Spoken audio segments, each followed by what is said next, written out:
Salut tout le monde, bienvenue dans le trail qu'on aime pour un nouveau hors-série autour d'un thème dont vous avez beaucoup entendu parler au cours des derniers mois dans le monde du trail, les fameuses data.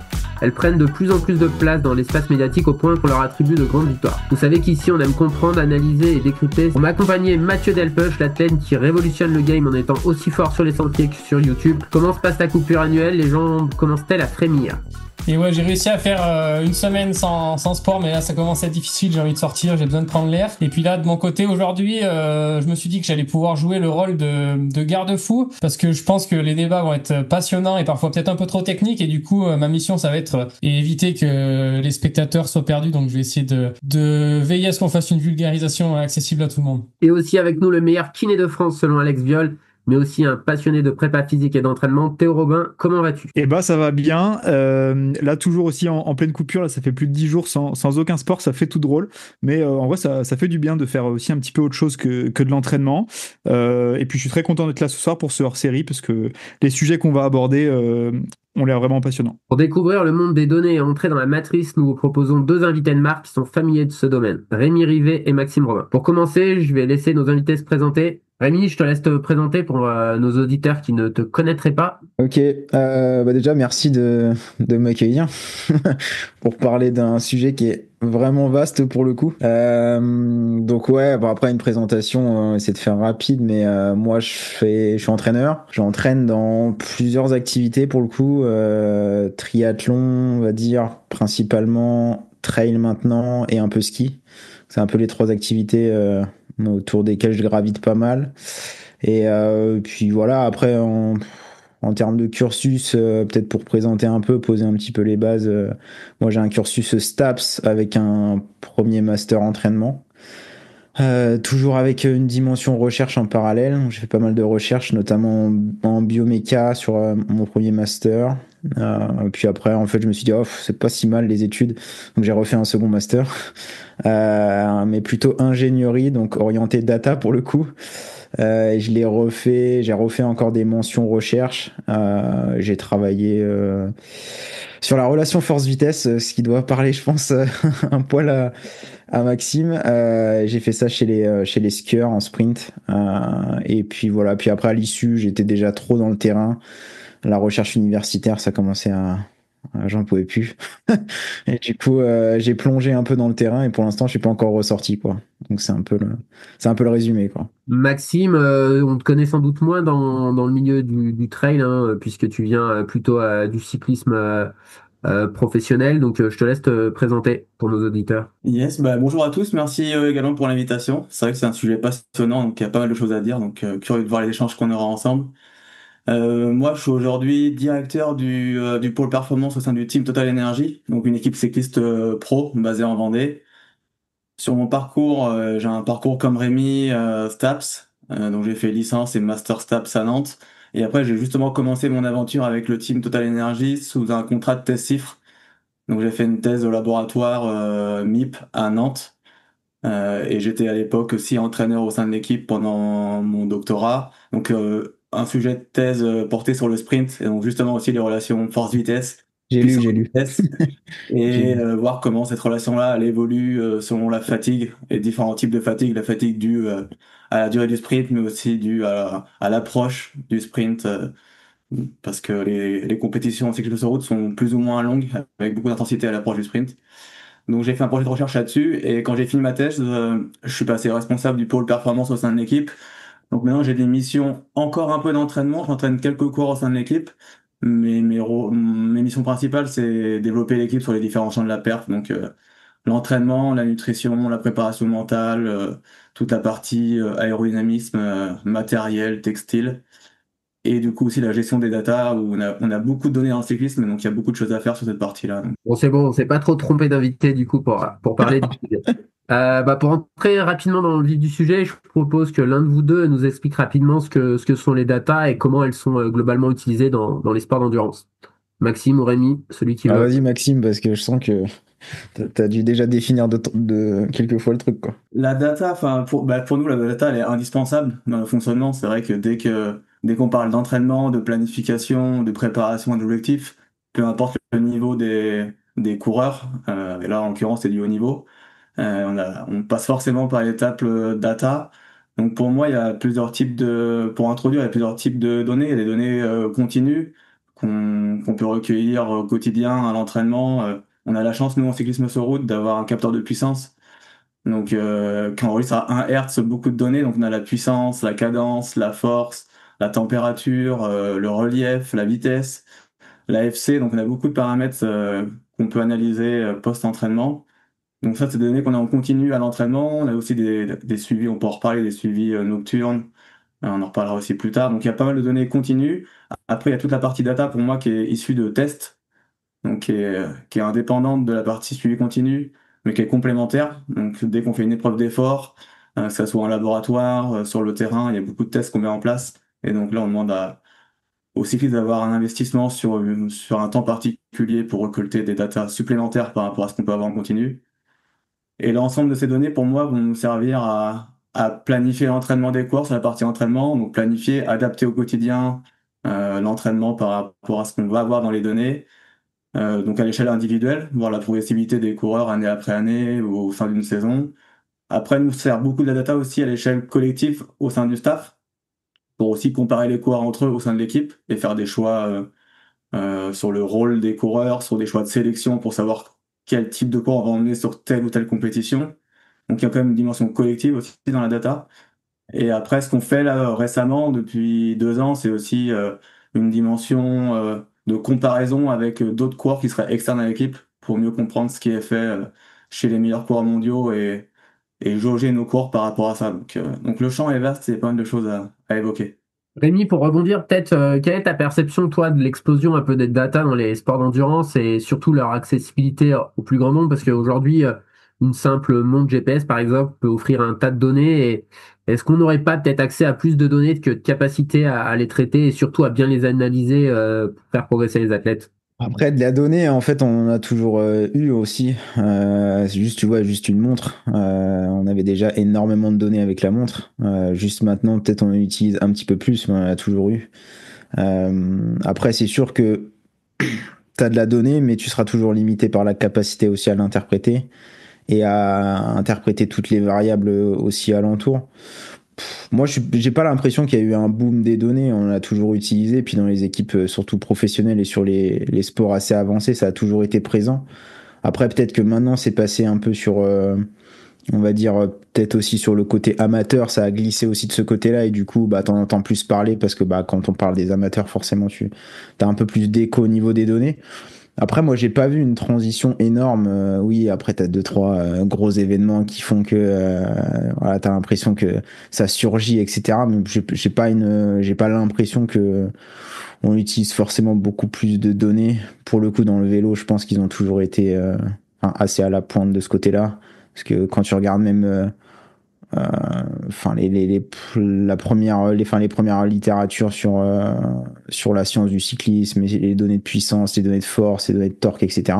En fait, ça remonte à très très très très longtemps, tu vois. Donc, je pense non, il n'y a pas eu un boom des données. Alors c'est plus présent, mais je pense qu'elles étaient toujours là. C'est juste les gens peut-être se disent, il y a peut-être une importance à intégrer ça pour essayer d'objectiver des choses et essayer d'en tirer des choses concrètes pour l'entraînement, quoi. Ce qui devrait être la finalité quand même. Très bonne transition pour la question suivante pour Maxime. Du coup, on a compris que dans votre équipe, bah, il y avait beaucoup de suivi de data. Et est-ce que vous avez vraiment des personnes qui sont dédiées à ça, à la récolte, à l'analyse de ces jeux de données? Donc, tu as expliqué en introduction que c'était en partie ton rôle, mais est-ce que vous avez peut-être plusieurs data scientists dans l'équipe ou comme vous n'êtes pas une énorme équipe, il n'y a pas forcément beaucoup de personnes dédiées à ça? Jusqu'à présent, c'était plutôt les entraîneurs qui géraient la data des coureurs. Mais c'est vrai que depuis 2 ans maintenant, on s'est quand même un peu structuré. On a lancé une thèse avec l'école polytechnique au 1er mai 2025, là, cette année. Et donc l'étudiant qui est ingénieur de formation nous aide quand même beaucoup maintenant sur tout ce qui est analyse de données. Du coup, il code sur MATLAB, sur Python. Donc maintenant, les entraîneurs font plutôt remonter des besoins de data qu'on souhaite avoir après les entraînements, après les compétitions, ou voir l'évolution d'une charge sur l'année, ou enfin voir la progressivité d'un coureur sur tel ou tel paramètre. Et donc après, il nous aide, lui, à coder et avoir l'information le plus rapidement possible après la compétition, après l'entraînement. Donc par le passé, c'était plutôt les entraîneurs, mais maintenant, le modèle a un peu évolué quand même depuis 2 ans. Ouais, parce que pour réexpliquer un petit peu, le vrai rôle d'un data scientist, c'est pas forcément la partie entraînement, c'est plutôt de créer des outils potentiellement au service de l'entraîneur pour filtrer des gros jeux de données et sortir les vraies données pertinentes. Parce que si on prend l'exemple, je sais pas, d'un grand tour, il y a quand même tous les jours 8 coureurs à analyser. Il y a beaucoup de choses qui sortent. Donc c'est vrai que si on arrive à créer des outils qui filtrent tout ça, ça facilite quand même le travail de l'entraîneur. Bah oui, voilà, c'est exactement ça. L'entraîneur, lui, va choisir les éléments qu'il veut avoir. Et après, on va discuter avec le data analyst qui va lui anticiper, donc va coder ou va faire en sorte qu'on ait les informations sous forme de graphe, sous forme de tableau, après direct le soir de la compétition ou après un entraînement. Donc il y a une phase de remontée des besoins de la part de l'entraîneur et après toute la partie programmation et on va dire pour que ça soit simple après à identifier et à utiliser, ça se passe par une autre personne. Très bien. Et toi, Rémi, je sais que tu fais beaucoup d'approches physiologiques t'en as pas parlé en introduction, mais tu as lancé une salle où tu fais notamment du testing. Est-ce que tu as créé, pareil, toi, des outils pour accompagner dans le trail, dans la course en montagne, les athlètes que tu accompagnes ou comment ça fonctionne un petit peu rapidement ton suivi avec les athlètes que tu accompagnes? Ouais, alors, enfin, moi de base, j'ai eu tout le cursus avec toujours de la recherche côté bioméca, donc c'est quand même un peu, enfin, je vais pas dire à l'antipode, mais quand même un peu à l'antipode de la physio. Et du coup, moi j'ai eu le cursus bien chiant, MATLAB, etc., Python, donc ça, c'est vraiment des langages, je suis plutôt assez familier. Et là, pour le coup, sur ce que j'ai développé là depuis le début de l'année, c'est plutôt une approche purement physio. Donc là, c'est très analyse avec les cartes VO2, métabolique, etc. Et moi, je suis persuadé, enfin, je suis pas persuadé, j'ai pas besoin de vous le dire, mais il y a toujours un lien forcément direct entre les deux, entre les paramètres mécaniques et physiologiques. Après, ouais, moi, j'utilise. Après, moi, la grosse différence, c'est que vu que c'est pas un team, et moi, voilà, je suis un coach individuel. Du coup, c'est beaucoup plus facile de filtrer réellement les données puisque tu n'en as pas tant que ça au final et de vraiment cibler en fonction de ton athlète et pas forcément de la dynamique de groupe, etc. qui peut y avoir autour. Après, oui, moi j'ai deux, trois trucs, même d'un point de vue purement mécanique, sans trop parler de physio, etc. Mais j'ai essayé de développer mes petits trucs pour m'aider sur de la performance, en tout cas de la prédiction de performance en trail, parce qu'au final, tu peux le faire à un minimum. Et après, les données physiologiques, moi, c'est juste un filtre par-dessus pour voir les limitations que tu pourrais avoir d'un point de vue mécanique, parce que tu te dis à un moment donné, c'est bien d'analyser le côté objectif, vitesse, puissance, force, etc. Tout ce que tu peux avoir de manière assez simple, même avec une montre. Après, tu te dis, bah, qu'est-ce qui limite la personne d'un point de vue vitesse, mécanique? Bah, c'est toujours le côté physio quand même, quoi.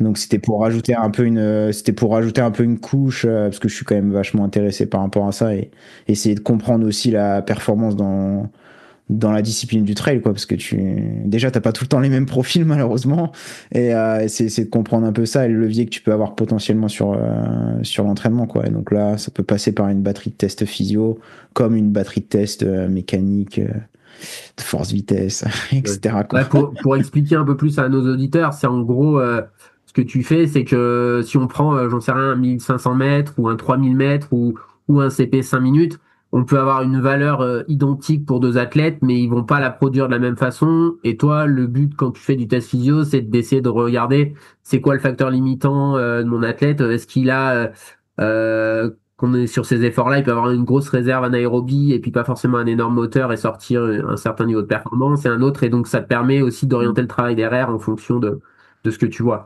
Ouais, bah, bon, après, globalement, on va dire ça. Après, je leur fais pas faire des 5 minutes sur les tapis, quoi, des CP5, mais disons que oui, pour une même sortie ou pour une même capacité, tu peux compenser avec d'autres facteurs physiologiques qui sont pas forcément intuitifs, quoi. Et pour le coup, même sur de l'ultra, tu peux avoir des profils qui sont pas forcément très intuitifs de, de prime abord. Donc l'idée, c'est de rajouter encore une couche. Après, c'est pas nécessaire, mais c'est toujours c'est des outils. Et ça, pour le coup, c'est que dès que tu rajoutes cette couche-là de données, bah déjà, il faut savoir ce que tu veux de base, sauf si tu fais de l'exploratoire. Mais c'est de se dire, bah, si je fais ça, c'est en sortie, je veux ça. Et je veux que ça me soit utile. Parce que sinon, si tu rajoutes encore des choses, souvent, ça te brouille plus l'esprit que ça te l'éclaire. Et là, c'est un problème parce que bah, la finalité, ça reste d'entraîner, quoi. Donc, et de prescrire. Théo, tu voulais rajouter quelque chose ou on pense un peu à la collecte? Je me demandais un peu quelle différence vous faisiez entre les tests qu'on peut faire en labo, notamment lors de testing, par exemple de début de saison, ou dans ta salle, Rémi, à côté d'Annecy, et les tests de terrain, et comment vous faites un peu pour compléter les tests de labo avec des tests de terrain. Potentiellement, ça peut être faire une évaluation physio dans un premier temps en labo, et ensuite, je sais pas moi, faire des tests de vitesse critique dehors, pour le coup, avec des outils assez simples, une montre et un capteur cardio. Et puis potentiellement aussi, je sais pas si on est sur un athlète qui fait de la route, calculer l'efficience ou du découplage sur les allures spé semi, spé marathon par exemple. Comment vous arrivez à ajuster et moduler les tests de labo et les tests de terrain? Vas-y, Maxime. Alors, nous, on fait des tests labo. Donc, on fait un test quand même labo pour commencer VO2 max avec un protocole incrémental pour évaluer la VO2 des coureurs en chaque fin de saison. Et après, sur la saison, on fait pas beaucoup de tests physio, ou alors dès qu'on en fait un, c'est qu'il y a un intérêt concret pour l'entraînement derrière. En fait, toute la partie data qu'on va recueillir sur des tests qu'on propose aux coureurs, on est dans notre façon de travailler, c'est qu'il y a un intérêt derrière pour l'entraînement ou pour la compétition et qu'on va s'en servir. Donc on fait pas des tests pour le plaisir de faire des tests. Donc on limite quand même au maximum les tests physio s'il n'y a pas des intérêts concrets derrière. Donc on fait un test VO2 max tous les ans. On peut être amené à en faire un deuxième si besoin pendant l'année. Et après, généralement, on fait des tests qui correspondent aux périodes de l'entraînement. Donc dès qu'on se retrouve en stage en Espagne au mois de décembre, au mois de janvier, on fait deux tests évaluation du seuil aérobie, mais sur le terrain avec mesure de lactatémie. Dès qu'on peut faire les tests terrain, on privilégie quand même les tests terrain par rapport aux tests labo pour être dans les conditions les plus écologiques possibles et après qu'on puisse les transposer à l'entraînement derrière. Donc on fait des tests par exemple sur l'aérobie en début d'année parce que ça va nous servir de déterminer la zone d'endurance à pas dépasser sur les sorties longues dans les cols un peu plus longs pour les coureurs. Donc on fait ce test-là en début d'année et après on passe sur des tests qui vont correspondre aux spécificités du coureur. Par exemple pour les sprinters, dès le deuxième stage en Espagne, donc à Calpea encore où il y a toutes les équipes, on fait un test force-vitesse, puissance-vitesse sur l'OD, parce que les outils qu'on a aujourd'hui sur le terrain permettent pas d'avoir une mesure assez précise pour s'en servir derrière pour l'entraînement et la compétition. Donc là, c'est le laboratoire qu'on déplace en Espagne pour faire des tests donc avec les coureurs sur ce stage-là. Et là, par exemple, l'idée du test, c'est de déterminer pour chaque coureur qui fait partie du pôle sprint quelle est sa cadence optimale pour maximiser sa production de puissance lors d'un sprint final en compétition.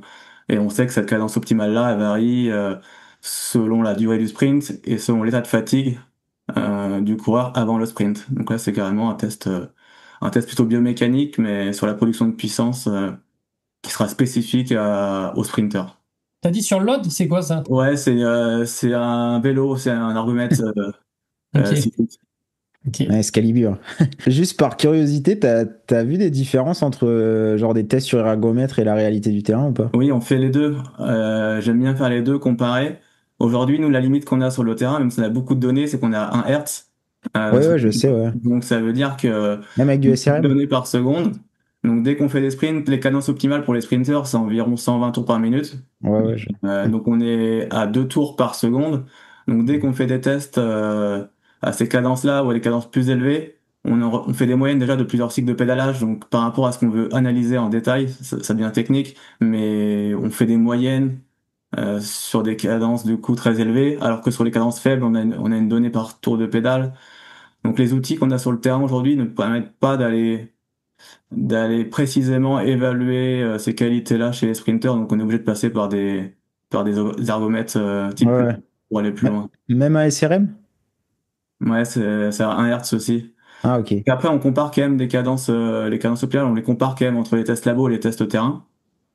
Mais on se rend compte que le profil côté vélocité, du profil force-vitesse ou puissance-vitesse, bah, du coup, il est sous-estimé parce qu'on fait des moyennes de Ouais, plusieurs ouais. tours, ce qui n'est pas le cas quand on est sur un test labo. Donc Ok. après, quand on le sait, on peut aussi prendre en compte, mais, mais ouais, c'est la limite Ouais, ouais, ok. des tests terrain.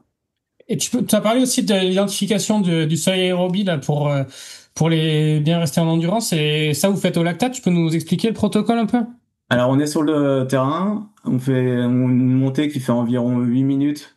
Ça dépend de la vitesse à laquelle il la monte, parce que ouais. On est sur le terrain, c'est une montée de environ 8 minutes, et on fait augmenter la puissance après chaque passage. Donc, le coureur a une puissance à maintenir sur l'ensemble de la montée, il redescend, et il fait ça entre 7 et 8 fois en fonction du résultat des tests. On prend la lactatémie en haut après chaque passage. Et donc après, on a un modèle qui nous permet de regarder la lactatémie sur la baseline en début de test, la valeur minimum et la baseline. Et après, on prend plus 0,5 par rapport à cette valeur-là et on estime le seuil aérobie. Et l'idée du test, c'est d'avoir la zone de FC de puissance qui correspond à sa valeur maximale de seuil aérobie, ce qui permet après d'avoir un guide.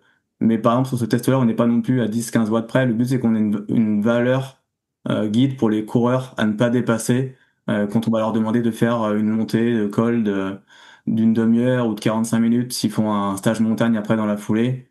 Donc ça sensibilise les coureurs et à la fois on a une valeur théorique à pas dépasser pour la suite de l'hiver. Sur les séances en endurance, enfin, où on veut qu'ils restent en endurance en tout cas. Vous gérez comment la l'AFC? Parce que, enfin, moi, par expérience, la l'AFC bouge quand même pas mal en fonction de la fatigue. Et est-ce que en début de saison, j'imagine qu'ils n'ont pas un énorme volume d'entraînement derrière eux, pas forcément des énormes charges. Est-ce qu'on n'a pas tendance à avoir une FC entre guillemets sur fraîcheur qui va peut-être être un peu surévaluée par rapport à ce qu'ils font au milieu d'un stage?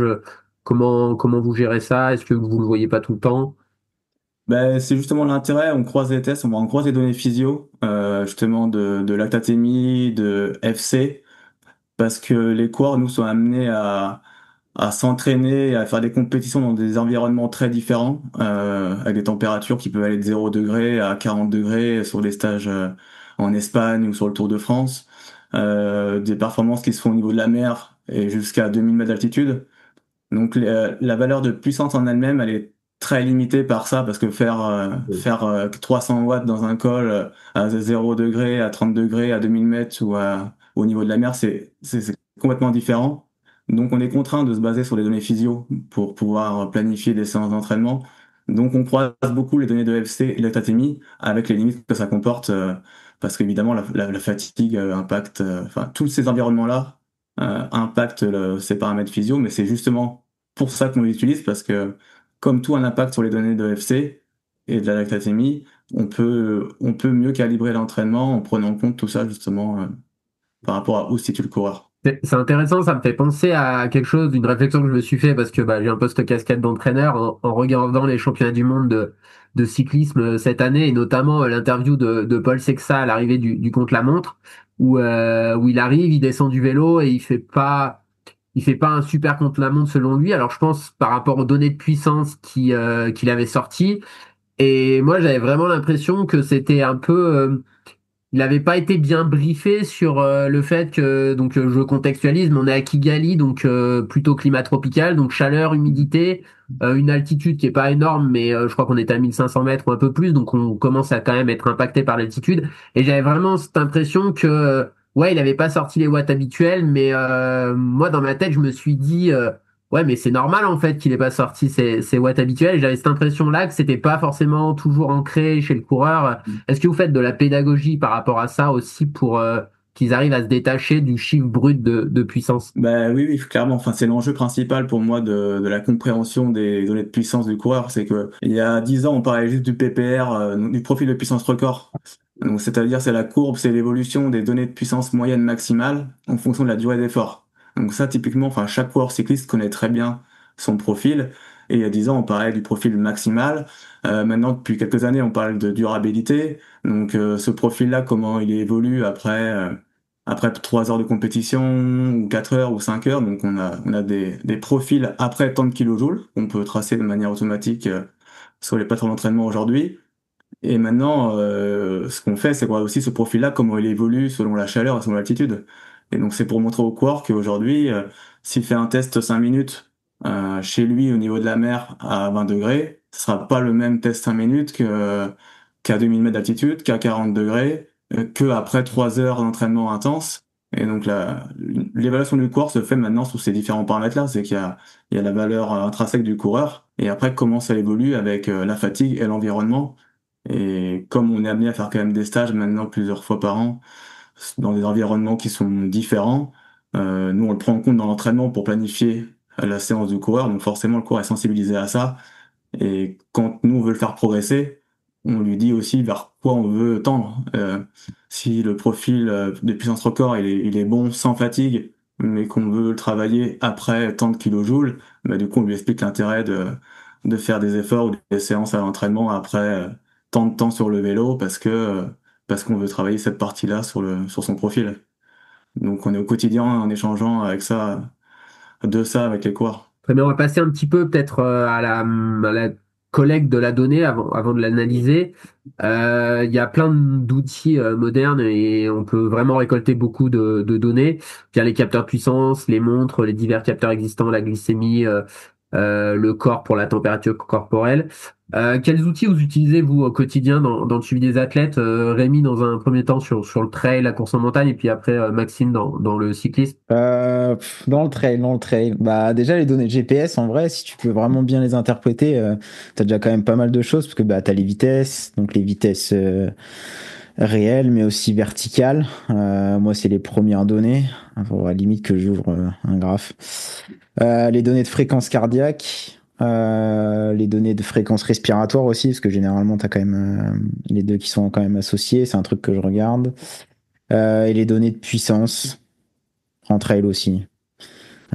Soit à partir de la montre, soit à partir d'un capteur.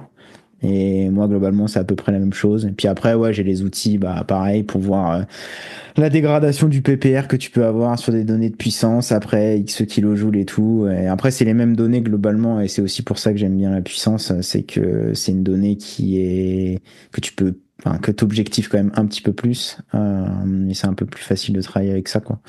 Donc moi, c'est à peu près ça. Donc ouais, vitesse verticale, puissance, kilojoules forcément, et puis c'est à peu près tout, quoi, pour l'instant. Fréquence respi aussi, et pour l'instant, j'ai rien d'autre.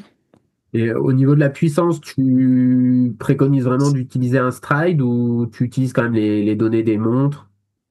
Disons que ça, c'est l'avantage d'avoir qu'un ou deux athlètes, etc., où vraiment tu peux te pencher sur eux et vraiment analyser, voir les biais de l'utilisation des montres, etc., et vraiment comprendre aussi ce biais-là. J'aime vraiment utiliser le stride 90% du temps, je pense. Et après, sinon, j'utilise quand même les montres, même s'il y a énormément de limites, je pense, aux montres. Mais ouais, c'est à peu près ce que j'utilise, globalement. Pour l'utiliser, tu vas peut-être, parce que moi, une des limites que j'y vois, c'est quand même que la technicité du terrain sur laquelle tu pratiques, est-ce que tu essayes quand même de normaliser un peu le terrain sur lequel tu vas faire les séances? Certaines séances, tu te dis là, c'est moins intéressant que j'utilise la puissance, versus l'intérêt peut-être de faire la séance dans le terrain où l'athlète va aller s'exprimer, parce que c'est pas pareil de courir sur du 20% avec une montée relativement lisse et un terrain propre. Versus une montée où ça fait que varier avec des marches. Comment tu gères un petit peu ça? Bah, de toute façon, si j'utilise la puissance au pod, je vais sur un relief qui est relativement propre, etc.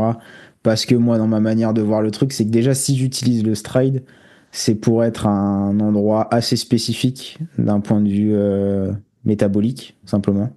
J'utilise Et- pas la puissance pour autre chose.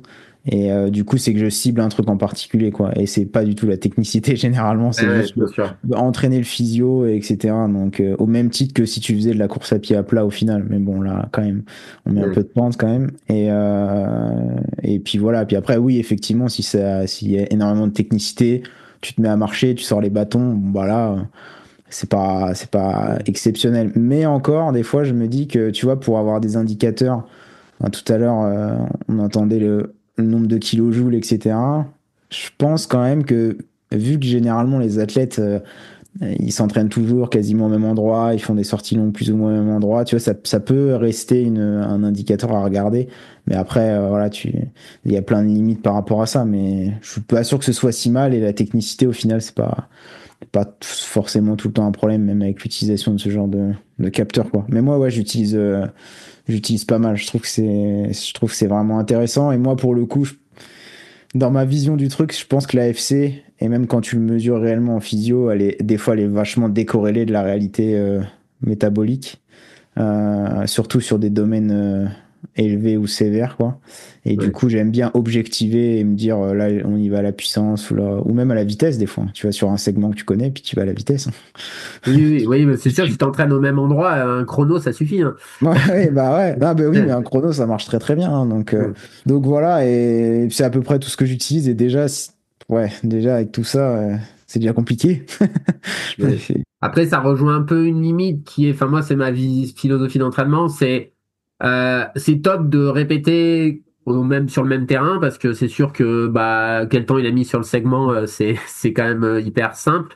Mais d'un autre côté, ça peut aussi un peu toujours mettre le l'athlète un peu dans le test quoi, parce qu'au bout d'un moment, s'il s'entraîne tout le temps sur la même montée, ben il va avoir des références et même si il peut comprendre des fois quand il va moins vite que des séances précédentes, c'est pas toujours mentalement bien. Donc bon, ça aussi c'est un peu ses limites quoi. Ouais, après, des fois, je me dis, c'est l'avantage et la limite en même temps, parce que si demain tu compares ça à des gens qui font du demi-fond, alors là, bon, Ouais, j'associe pas les trailers au demi-fond, ouais, mais tu vois, ils sont constamment, enfin, ils mettent le nez constamment avec leurs références chronométriques, etc. Je dis pas que c'est une bonne chose, mais en même temps, ça te donne des repères objectifs sur lesquels travailler, tu vois. Moi, le truc qui me frustre des fois en trail, c'est que pour objectiver, c'est quand même une sacrée galère, tu vois. Tu peux quand même, mais c'est galère. Et des fois, ça rassure ouais. même pas l'athlète de pas savoir où il en est, tu vois. Et ça m'agace, moi. Parce que moi, quand un athlète, il va sur une course, t'as envie de savoir qu'il ait les prérequis nécessaires. Enfin, c'est comme en vélo, tu vois, quand à l'entraînement, il te met pas le sprint après 3000 kilojoules, tu te dis, putain, ça va être compliqué de le mettre, à part s'il a des retranchements mentaux qui font que, mais tu vois. Donc, objectiver, des fois, c'est pas mal, mais je le fais pas à toutes les séances, c'est clair. Le capteur stride, je l'utilise pas tout le temps. Encore heureux. Mais c'est un bon exemple parce que Mathieu, cette année, il a fait un stage en altitude pour préparer les championnats de France qui était en altitude. Et c'est vrai que tous les repères que tu as habituellement, ils sont un peu Ouais, non, c'est faussés. sûr. Et c'est vrai que t'es un peu en mode, alors là, c'est quoi son vrai niveau, quoi? Parce que les datas, tu les analyses, bah forcément, elles sont pas très bonnes par rapport à ce qu'il fait d'habitude. Et c'est vrai que le moment où il était en compagnie de Sylvain Cachard et Sylvain est plus revenu chez lui et tout, et le moment où il repasse une séance sur des terrains que tu connais et que les valeurs sont bonnes, tu fais, pff, c'est bon, devrait être pas mal. Ouais. Mais c'est vrai que t'as une forme de, ah, il faut faire confiance au process, mais il y a des moments où t'es un peu en aveugle. Vous avez peut-être un peu plus de données, Maxime, dans le cyclisme, parce que peut-être un peu, enfin, c'est un peu plus développé les stages en altitude, mais qu'est-ce que vous utilisez comme outil et comment vous gérez peut-être, ouais, ces endroits où quand on s'entraîne dans des endroits où on a moins de références, quoi, pour gérer la planification. Ouais, bah c'est un peu comme t'as dit quand même. C'est vrai que nous, on fait toutes les préparations au grand tour en altitude. Donc ça veut dire qu'on part 3 semaines en Sierra Nevada, en Espagne, pour préparer un grand tour. Donc on fait souvent ça au mois de mai en vue du Tour de France. Et comme tu dis, on fait quand même, enfin les coureurs font confiance à la préparation parce qu'on va pas, déjà on est sur une phase de reprise après une semaine de coupure quasiment ou 5 jours off. Donc on reprend l'entraînement en altitude, ce qui permet de faire une phase d'acclimatation aussi sans que les coureurs sentent qu'ils sont en sous-entraînement à la reprise de l'entraînement. Et après, on reste donc à 15 jours d'entraînement avec beaucoup de volume. Et les coureurs, justement, on planifie les séances par rapport à l'expérience qu'on a de l'altitude sur les années précédentes et par rapport à ce qu'on a vu sur le coureur, sur sa dégradation de son PPR en fonction de l'altitude.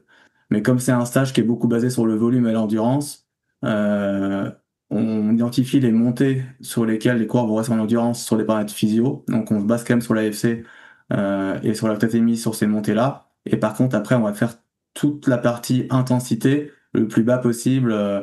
Donc quand on est là-bas, on fait ça à Grenade, on est à 700 mètres d'altitude, et donc là, on se base plutôt sur la puissance pour calibrer les séances. Mais c'est vrai que les coureurs sont quand même dans le flou. Ceux qui font ça pour la première fois sont toujours un peu perdus, donc on les rassure quand même sur le fait que le processus est en marche et que ça va payer dans quelques semaines. Mais c'est clair qu'ils vont pas s'évaluer à l'entraînement comme ils peuvent faire chez eux au quotidien. Et par contre, quand on retourne sur les compétitions post-stage altitude, donc une semaine ou 2 semaines après le stage, bah, c'est là qu'on valide le stage, et les coureurs font aussi des séances références à l'entraînement chez eux à leur retour de stage pour valider le fait qu'ils ont passé un cap et que ça et les rassurer aussi mentalement sur ce qui va venir.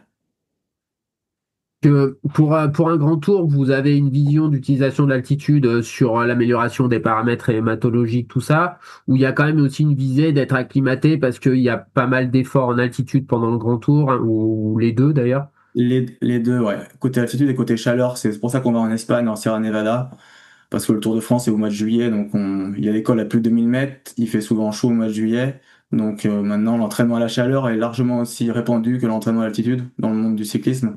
Donc on va chercher la chaleur et l'altitude en Sierra Nevada tout le temps au mois de mai pendant 3 semaines en vue du Tour, à la fois pour les effets physio et parce que la performance se fait aussi en altitude sur le Tour de France, pour certaines montées clés en tout cas.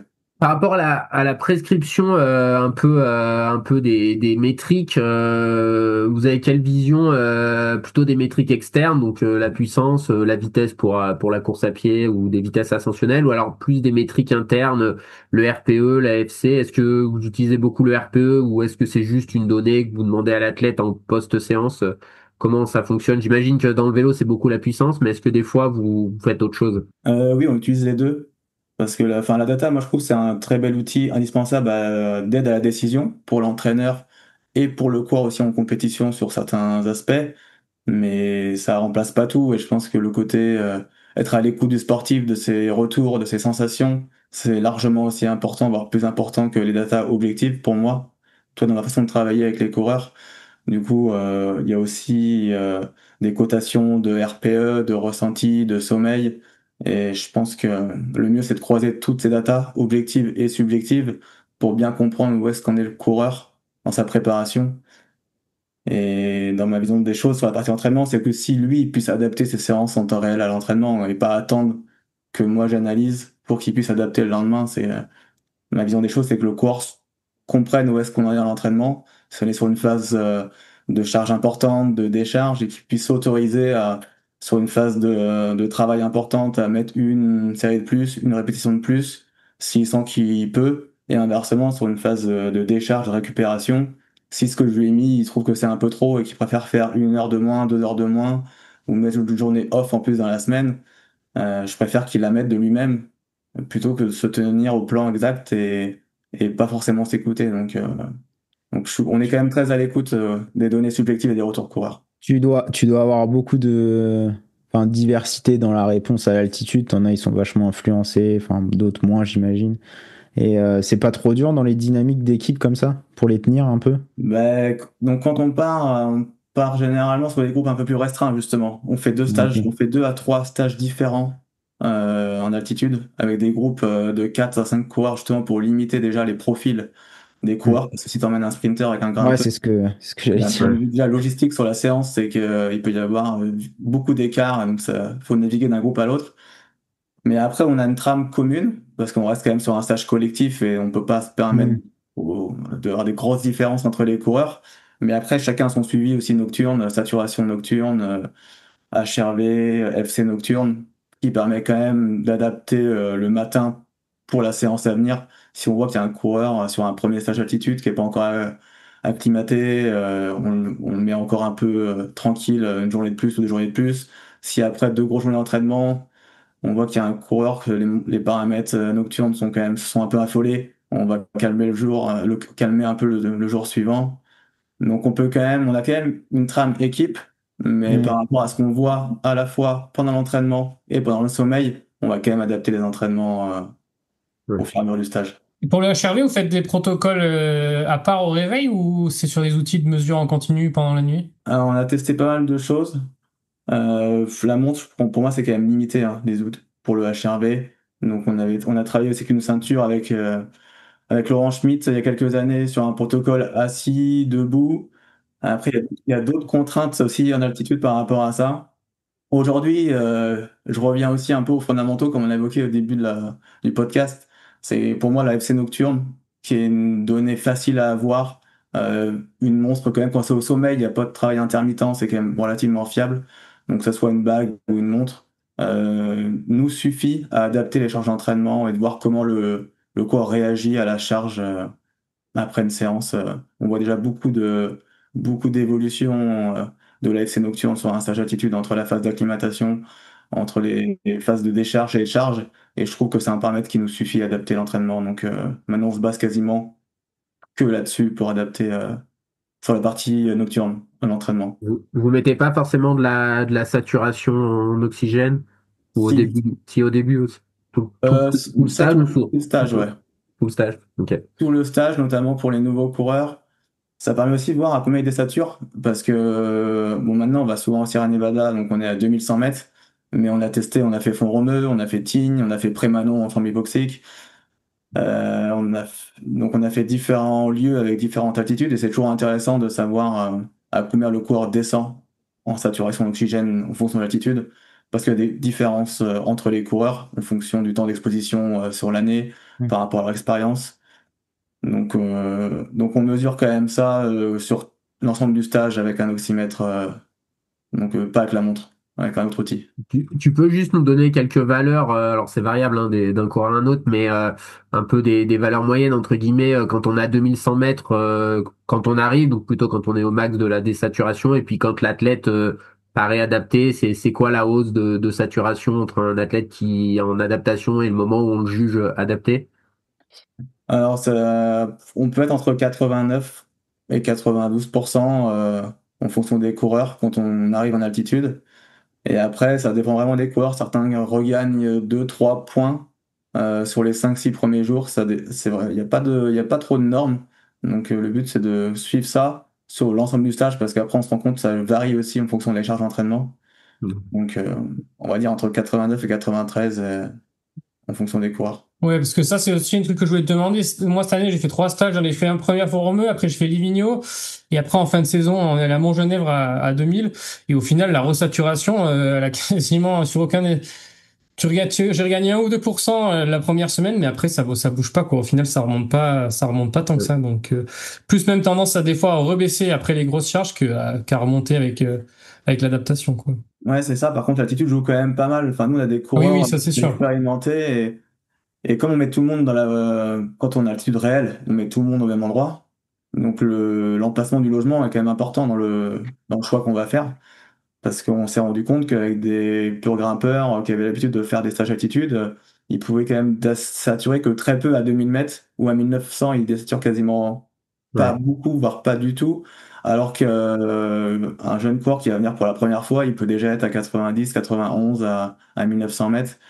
Donc c'est aussi pour ça une année qu'on avait tenté les chambres hypoxiques après Manon pour qu'on puisse ajuster l'altitude pour chaque coureur par rapport à ce qu'ils ont fait par le passé. Mais du coup, le terrain de jeu d'entraînement est pas le même non plus que quand on est en altitude réelle. Oui, oui. Maintenant, on repart en Sierra Nevada, mais c'est vrai que c'est l'enjeu sur un stage collectif. Et dans ces cas-là, quand vous avez des protocoles, vous pouvez ajuster. Ce que vous visez, c'est quoi? C'est d'avoir quand même un bon sommeil et de vous viser une plage dans la saturation. C'est vous ajuster en fonction de quoi? On vise plutôt 92, 96 une fois que le coureur est acclimaté.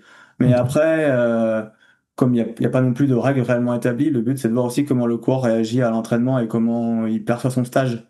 Et si un coureur nous dit qu'il dort mal toutes les nuits, que c'est dur à l'entraînement, on peut être amené à revoir un peu la copie pour l'année suivante. Mais en fait, on est aussi en évaluation permanente année après année pour ajuster les stages, les futurs stages. C'est rassurant, même dans les équipes pro, ça navigue un peu à vue parce que c'est pas, enfin, il n'y a pas de vraies règles. Bah ouais, c'est ça, c'est compliqué. Donc année après année, on est de plus en plus précis sur ce qu'on veut faire avec le coureur.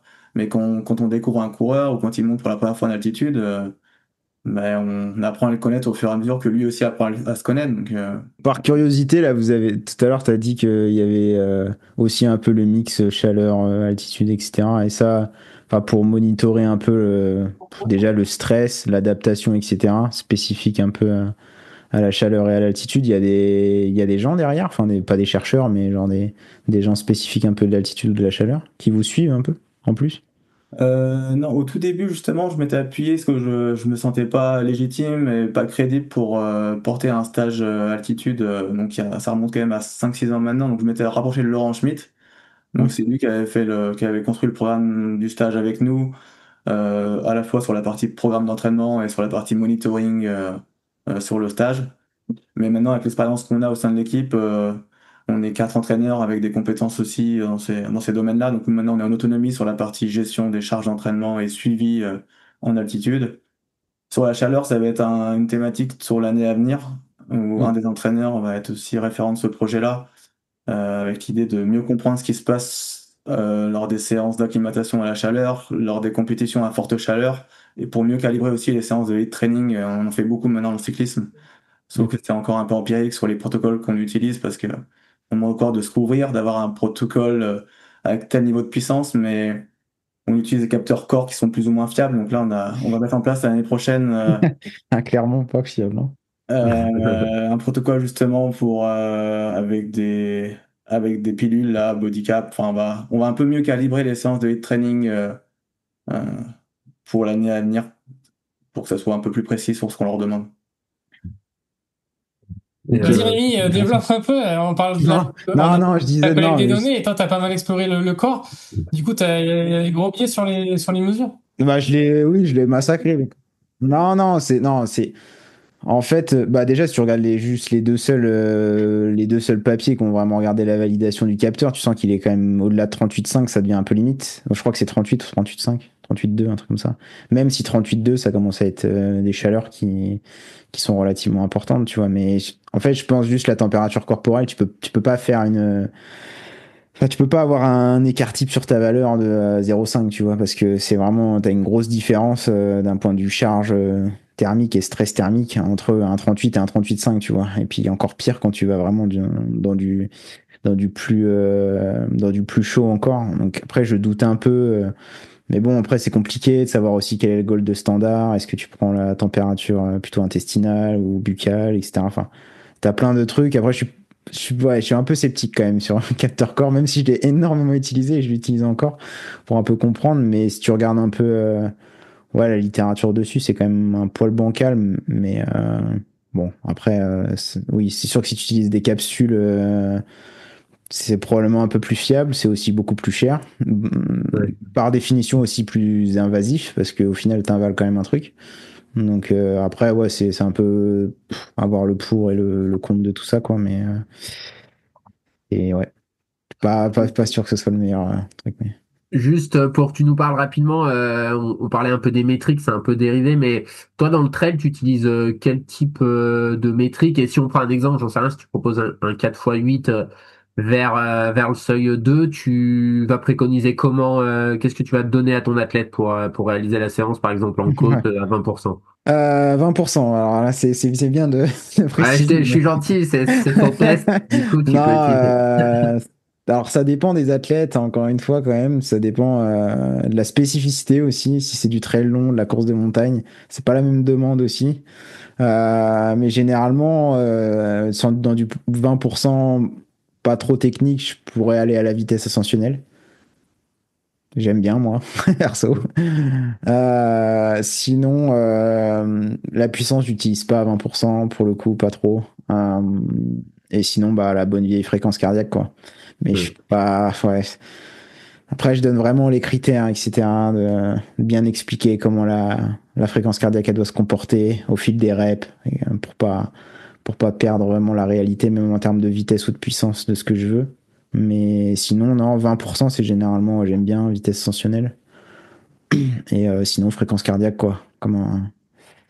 Après, de plus en plus, on va pouvoir, je pense, mesurer d'autres paramètres, la ventilation, la fréquence respire, etc. Ça peut nous indiquer peut-être un poil plus les distinctions dans les domaines d'intensité, pouvoir cibler un peu plus. Ça, d'ailleurs, je serais curieux de savoir si dans le vélo, vous avez essayé de faire des mesures directes un peu du VE, enfin, la ventile, fréquence respi. Parce que je pense que c'est pas mal aussi pour cadrer un peu les domaines d'intensité. Et sinon, ouais, non, c'est à peu près tout. Hein. J'ai cru voir qu'il y avait pas mal de, enfin tu sauras peut-être mieux Maxime, mais pas mal de nouveaux capteurs, j'avais l'impression là cette année qui avaient l'air de se fixer sur les ceintures cardio, non? De ce que j'ai cru comprendre, c'était pour la fréquence respiratoire, donc c'est quelque chose que vous utilisez. Mais c'est le timeware de. Ouais, ça se Ouais. développe pas mal. On l'a pas encore testé, donc je peux pas en dire plus, mais c'est vrai que c'est une possibilité à l'avenir, ouais, de mieux comprendre ce qui se passe. On parle de l'AFC. Tu peux juste, Rémi, développer un petit peu comment ça peut être utilisé, comment ça permet de délimiter un peu les différents domaines. pour délimiter les domaines d'intensité, on a évidemment les fréquences cardiaques. Le problème de la fréquence cardiaque, c'est que bah, tu as des amplitudes bien connues, je pense. Ouais. Quand Ouais. t'es cramé, quand il fait chaud ou quoi, tu as des amplitudes. Et autant des fois, elles sont assez bien corrélées au changement de domaine d'intensité, autant des fois, elles sont vachement décorrélées aussi. Euh, Par rapport à la réalité que tu pourrais avoir avec une vraie VO2 ou... Ah bah, complètement, je cite juste un exemple, je te coupe un instant, mais j'ai préparé un marathon ce printemps. J'ai commencé, je pense que je courais à 150 BPM en étant allez, sur le seuil 1. À la fin de ma prépa, je faisais des intensités au ressenti, j'aurais dit vers le seuil 2, j'étais à 150 BPM quoi. Et c'est bien là que tu vois, si tu te fixes que sur la ceinture, que sur la FC, bah tu travailles pas du tout de la bonne manière et c'est sûr que il y a quand même un intérêt à avoir d'autres outils.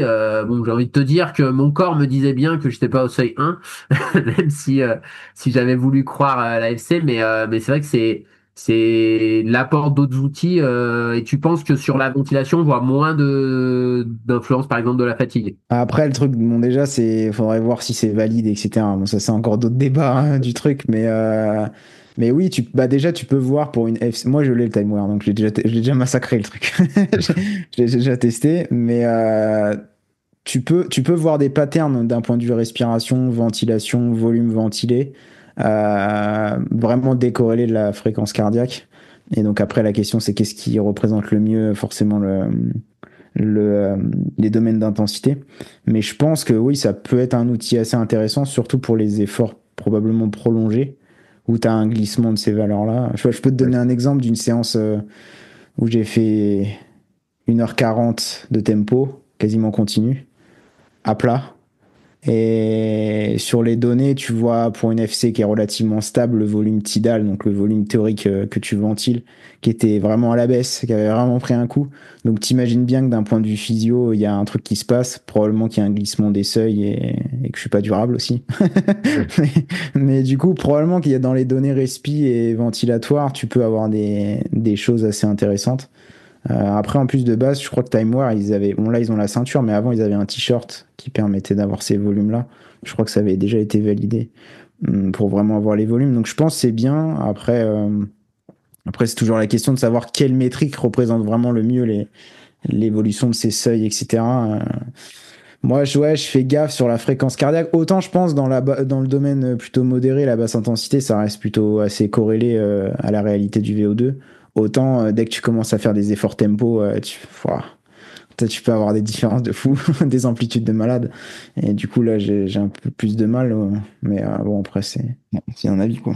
On a bien parlé de la collecte, on a même dérivé, mais on va parler peut-être un peu plus maintenant de l'analyse, de l'interprétation et toutes ces suivis. Ça va servir quand même, je pense, à une chose, c'est évaluer la charge.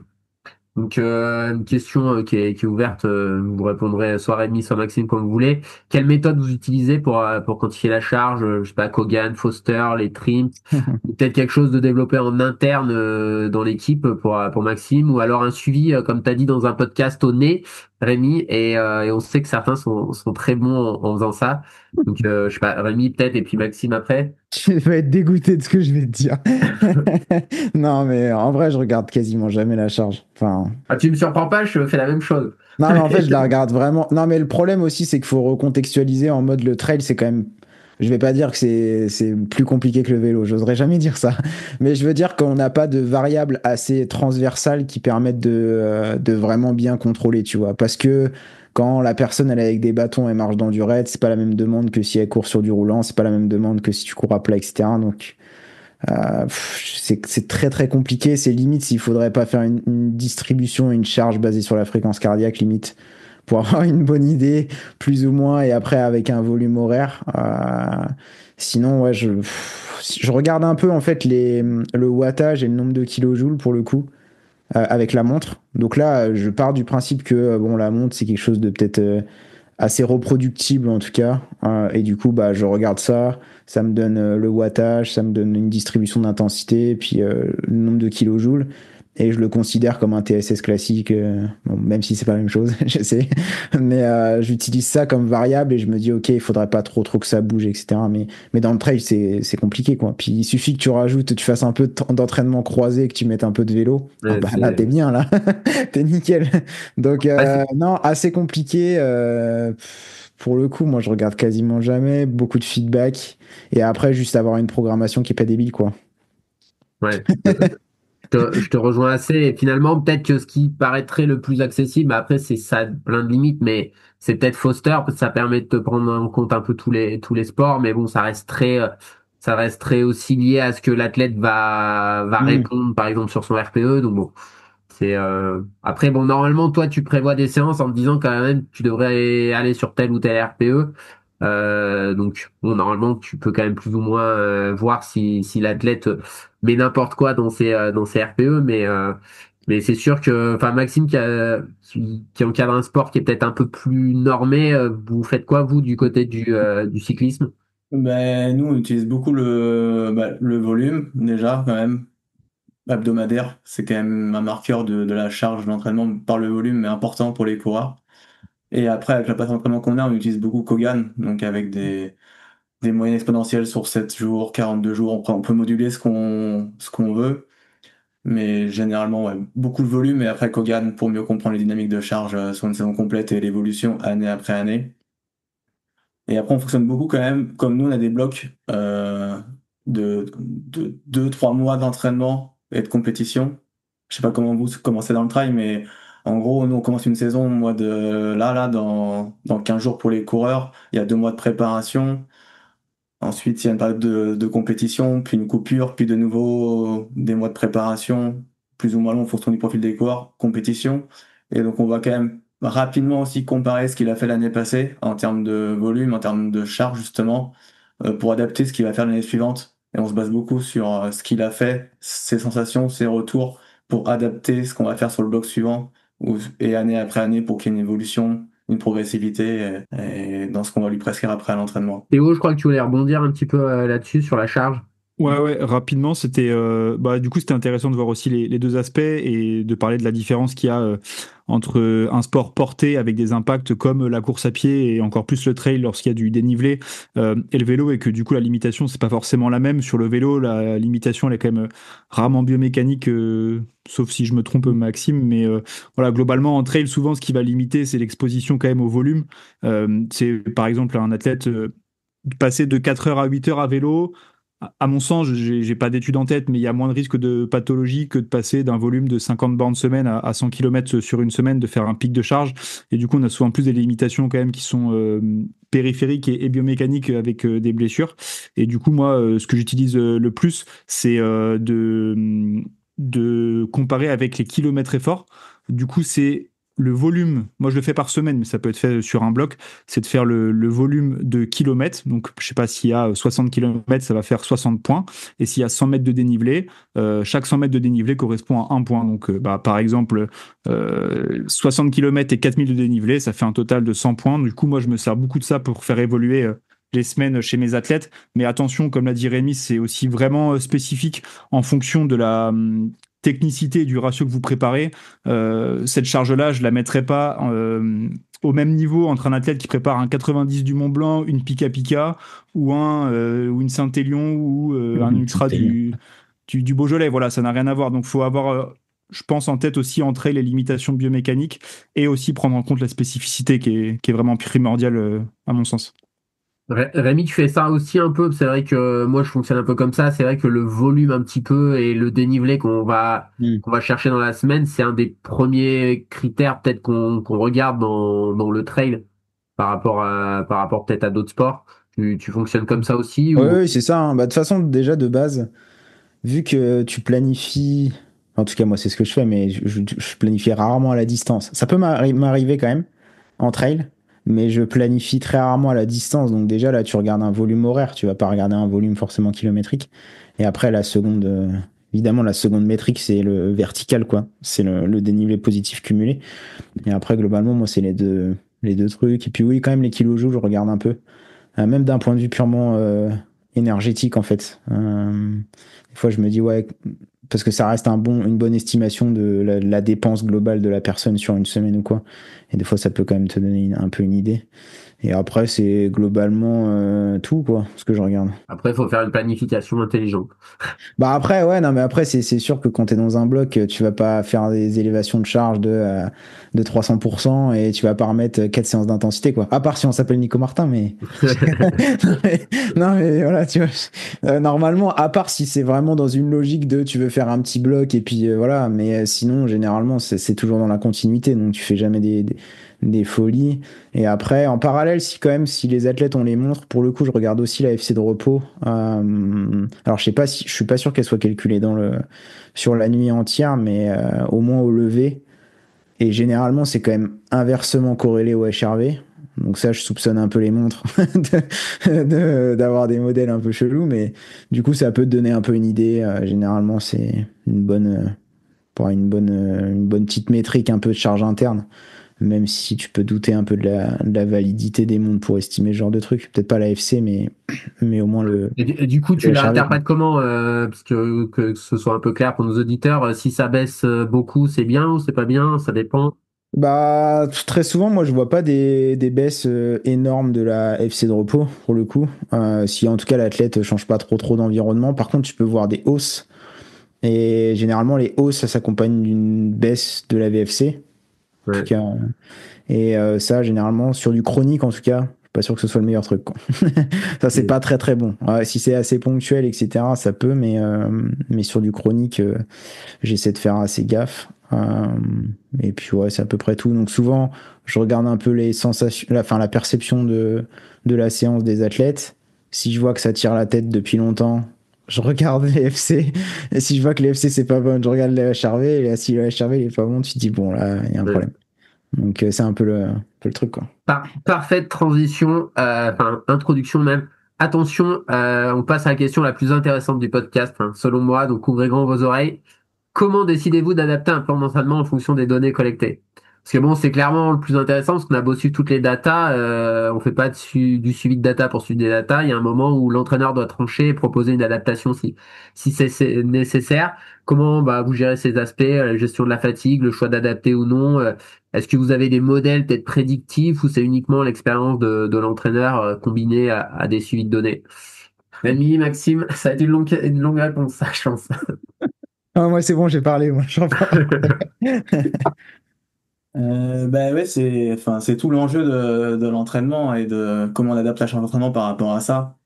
Moi, de mon côté, j'utilise du coup beaucoup, enfin, surtout sur les phases de récupération et sur les phases de charge importantes, euh, c'est le paramètre nocturne pour réguler la charge d'entraînement. Donc, c'est-à-dire que par exemple sur un stage altitude, qui est notre phase de volume le plus important sur la saison sur 3 semaines, où on sait qu'il y a quand même des contraintes dues à l'environnement, donc il faut être vigilant quand même aux charges qu'on impose aux coureurs, parce que ça peut être aussi néfaste pour la préparation derrière si les charges sont pas assez bien adaptées ou ajustées par rapport aux coureurs.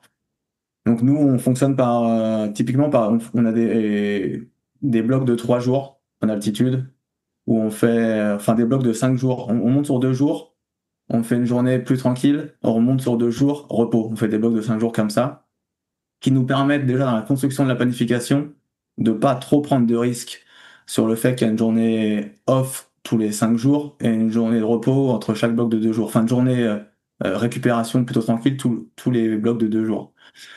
Et donc on suit en plus de ça quand même la saturation nocturne, comme je le disais, et la FC nocturne, qui nous permet de voir si au bout de 2 jours intenses, plus une journée de récupération, la FC est encore en haut, elle n'est pas redescendue, d'adapter sur le bloc suivant. Mais généralement, on construit le stage de façon à pas prendre trop de risques sur un stage altitude et pas aller chercher des blocs de 3-4 jours où on ferait 5 heures d'entraînement tous les jours pendant 4 jours, où là, on va quand même mettre le cours en difficulté et on prend un risque sur son adaptation à l'altitude et sur sa planification derrière, sur la suite du stage et sur son programme de compétition. Donc sur des événements comme ça, déjà, la charge est régulée en amont pour être vigilant et en plus, on se sert de l'AFC pour adapter. Et après, sur des semaines plus classiques de compétition, j'utilise beaucoup l'AFC nocturne pour réguler les phases de récupération. de la même manière, parce que le coureur passe d'un environnement chez lui à l'hôtel, il peut traverser un peu le monde et l'Europe. Du coup, les paramètres nocturnes quand même varient beaucoup d'une course à l'autre, ou d'une nuit à l'autre.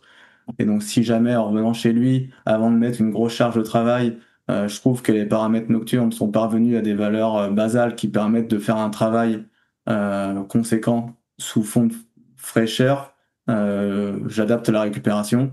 Mais par contre, après, dès qu'on est sur une phase de travail à la maison et que les paramètres nocturnes, on voit que l'AFC augmente, mais c'est normal, on peut quand même continuer de travailler et ça augmente encore plus. Donc c'est plus sur des phases de récupération que je régule l'entraînement avec ces valeurs nocturnes. Et dans vos 5 jours, est-ce que vous avez du monitoring, mais à l'intérieur des séances, je sais pas, une séance en groupe Mm. seuil 1 ou j'en sais rien, et là vraiment vous vous dites, bah, je sais pas, sur la troisième rep, tout le monde va prendre une valeur de lactate ou un truc comme ça, pour vraiment je revoir la charge interne. Oui, on fait ça pour toutes les séances. Ouais, ah oui, donc vous avez quand même un profilage, enfin, vous avez quand même un suivi avec des valeurs aussi Ouais, en fait, physio on se à base beaucoup l'intérieur. sur les valeurs physio pour tout ce qui est endurance. Tout ce qui est endurance sous max, enfin, les coureurs, en gros, dès qu'ils se font des montées de colle en dessous de 300 watts, plutôt de manière linéaire, on fait le rapport watt FC. Ça, c'est un rapport qu'on utilise beaucoup en Efficacité. cyclisme. Mm. Dès qu'on est en sous-max, donc on commence aussi des fois des entraînements à la maison à faire 10-15 minutes à telle puissance et on va regarder la FC à cette puissance-là. Donc après, avec la limite d'interprétation, il faut savoir si c'est plus ou moins élevé, d'où provenir la différence. Est-ce que c'est la fatigue, est-ce que c'est la fraîcheur, est-ce que c'est l'environnement. Mais avec l'expérience, on peut quand même interpréter ces valeurs-là. Et après, en altitude, ouais, on mesure lactatémie en haut de chaque col. Ça veut dire que si sur une montée, on lui a imposé de rester en endurance parce que on veut pas qu'il aille trop haut dans l'effort et qu'en haut, il est à 3 ou 3,5, on lui dit ça va pas. Alors, donc, souvent, comme on connaît ses valeurs physio en altitude, on régule ses montées de col au watt. On lui dit, bah, c'est tant de watts à peu près qui doivent correspondre pour toi à tel FC. Donc, comme il a les watts en direct sur son compteur et l'AFC, normalement, il, il est dans la bonne zone. Mais dès qu'il monte parce qu'il veut jouer un peu, ou il se tire la bourre avec un copain parce que ça fait longtemps qu'ils ont pas fait de travail spécifique, ils veulent monter un peu plus fort, bah nous on le voit directement en haut que bah, ok là tu t'es fait plaisir cette montée-là. Mm. Par contre, il reste encore 3 heures d'entraînement à faire derrière, donc fais pas ça dans toutes les montées parce que sinon on va pas s'en sortir. Ok. Donc voilà. Et est-ce que ouais, j'arrête. Ouais, j'arrête, mais est-ce que y a parce que là du coup moi dans la manière dont je le perçois du coup c'est une approche d'abord mécanique, donc j'ai une séance et après je regarde par l'intermédiaire de la lactatémie si t'étais dans la bonne zone d'intensité. Mais est-ce que vous faites l'inverse? Genre on va laisser la lactatémie guider la puissance. Imaginons, je sais pas, j'incrémente, etc. pour voir jusqu'où ça peut aller, quoi. En restant dans quelque chose de métaboliquement stable ou la basse intensité, quoi. Bah, c'est ce qu'on fait via l'AFC. Enfin, quand on lui dit, par exemple, enfin, parce qu'on a, enfin, si on reprend l'exemple de l'altitude, on a différents types de séances. Et les séances, on Mm. peut faire du volume, ça peut monter jusqu'à 6-7 heures d'entraînement. Et donc, on peut faire le choix de dire, bah là, sur cette séance-là, tu fais toutes les montées. Il y aura 4 montées d'une heure et Ouais, demie. ouais, ok, On ok. veut que tu restes en endurance. Du coup, le but, c'est en fonction de l'altitude. Parce que sur les 4 montées, tu peux avoir une montée qui se finit à 3000, une montée qui se finit à 1500. Enfin, ça dépend d'où tu pars Ouais, et de ouais, bien l'altitude. sûr. Et donc là, on va lui dire, bah, par rapport à cette montée-là, par rapport à tes valeurs physio qu'on connaît chez toi depuis des années, tu vas monter à tel FC et telle puissance, à peu près on sera dans les clous. Donc là, c'est vrai qu'on régule quand même aussi par l'AFC pour dire, bah là, tu régules Mm. l'AFC, du coup la puissance, elle va descendre sur la montée. Parce que si on lui dit tu montes Oui, oui. 150 BPM sur une montée d'une heure et demie où tu passes de 1000 mètres à Ouais, 2000 bien sûr. briques, clairement, il va commencer à 300 watts, il va finir à 200 watts en haut parce qu'on aura régulé à l'AFC. Et ça, enfin, c'est le but sur une séance d'endurance. On veut pas qu'il monte à puissance constante. Mais on va quand même vérifier en haut la lactatémie pour avoir un indicateur de plus pour savoir où est-ce qu'il se situait. Et après, sur des séances plus spécifiques où là, on va planifier à la puissance parce que là, on va rechercher l'effort qui va se rapprocher de la compétition. Et donc là, Mm. après, peu importe la FC, peu importe la lactatémie, là, le but, c'est de faire un effort intensité courte. Ah ouais, du coup, Rémi, t'as dit Joker, mais t'avais développé tout à l'heure un petit peu. Comment vous arrivez à pas tomber dans des analyses trop mathématiques qui ignorent peut-être les sensations? Comment on trouve le bon équilibre? C'est assez philosophique un peu comme question et athlète dépendant. À ce sujet, j'ai une question peut-être un peu plus spécifique pour toi, Maxime. T'en as un peu parlé, mais dans le cyclisme, qui est quand même un vrai sport pro, je devrais pas dire ça du trail, mais on a quand même une relation hiérarchique qui est peut-être plus marquée entre l'équipe et le coureur. Ça se passe comment l'équilibre entre ce que l'entraîneur va juger optimal et ce que l'athlète est prêt à faire? T'en as parlé avec eux, ils se sont un peu tiré la bourre. C'est comment ça se passe? Est-ce que vous leur dites bon ok t'as joué, ou est-ce que ça peut être assez directif en mode bon là t'arrêtes tes conneries et puis tu respectes le plan? Je sais que dans le trail on a peut-être des profils de gens qui sont plus venus dans le trail parce qu'ils aimaient courir et qui, même s'ils sont performants, ont plus la notion de plaisir. Comment vous arrivez à arbitrer un peu entre, on va dire, le truc très scientifique et puis le plaisir de monter sur un vélo et puis de se tirer un peu la bourre, quoi. Ben oui, c'est une question intéressante. Enfin, pour moi, c'est tout l'enjeu du rôle de l'entraîneur. C'est que, ok, on est dans un milieu pro où faut travailler, il y a des méthodes, il y a de la science, il y a des publications qui permettent de guider l'entraînement. Mais à un moment donné, c'est aussi un sport difficile. Les coureurs s'entraînent jusqu'à 30-35 heures semaine pendant 10-15 ans. S'ils prennent pas de plaisir à l'entraînement et en compétition, ça va pas durer longtemps. Donc, c'est un juste milieu à trouver pour chaque coureur. Ils sont aussi tous différents. Certains, on va planifier les séances au watt près. Ils vont faire la séance exactement ce qui était prévu et sans rien dire. Et d'autres, faut trouver d'autres astuces parce qu'ils sont dans le jeu. Et ça, après, pour moi, c'est le rôle de l'entraîneur de comprendre la tête, savoir qui y a derrière le coureur et comment faire en sorte qu'il bosse. Et certains, ça va être pour faire une montée max, ça va être d'aller battre le com de la montée à côté de chez lui. Et du coup, tu lui dis de prendre le com et sur Strava et du coup, il va faire la montée maximum et c'est le meilleur moyen de le stimuler. Alors que si tu lui dis, tu fais la même montée, qui fait le même temps, tu lui dis, tu fais 10 minutes à 400 watts, c'est le même effort, sauf que le fait de lui dire, tu vas prendre le com ou tu montes à 400 watts, ça n'a pas le même impact sur lui. Donc on prend évidemment ça en compte et sur un stage d'altitude où les coureurs, ils partent pendant 3 semaines, certains ont femmes, enfants, ils sont partis, du coup, ça peut être plus ou moins long aussi le stage pour un coureur. Donc le but, c'est quand même qu'il s'y retrouve et qu'il ait du plaisir. Et si c'est tous les jours, tu as ta FC dans telle montée, ensuite tu as tel travail spécifique en bas, ensuite ta saturation nocturne la nuit, ensuite tu vas manger 30 grammes de protéines, glucides, lipides le soir, le matin. C'est, c'est tout l'enjeu pour moi de l'entraîneur et enfin, du staff autour du coureur. C'est comment on apporte des éléments scientifiques pour que le coureur il progresse et pour qu'il soit performant en compétition parce que il nous remerciera derrière si on fait du bon travail avec lui et qu'il performe derrière.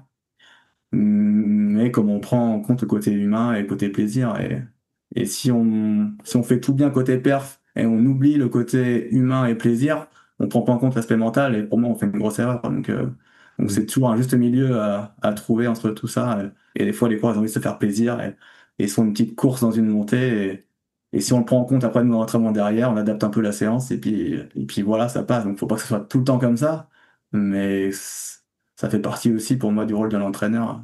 Rémi, tu veux rebondir sur comment tu Ouais, prescris? non mais moi après, tout le monde a la vision de moi comme un peu un geek. Moi, dans ma manière après de planifier les séances ou moi-même d'interpréter les séances, j'essaie toujours d'avoir, et après c'est mon parcours, le côté un peu académique, recherche, etc. qui fait ça. Après, t'es un peu biaisé aussi par ce que tu t'as fait.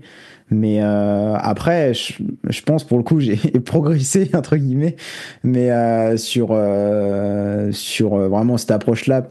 En fait, moi, j'aime bien des fois être vachement un peu binaire dans l'entraînement, c'est-à-dire il y a des séances où vraiment il faut être sérieux, il faut respecter les métriques qu'on a mis en place.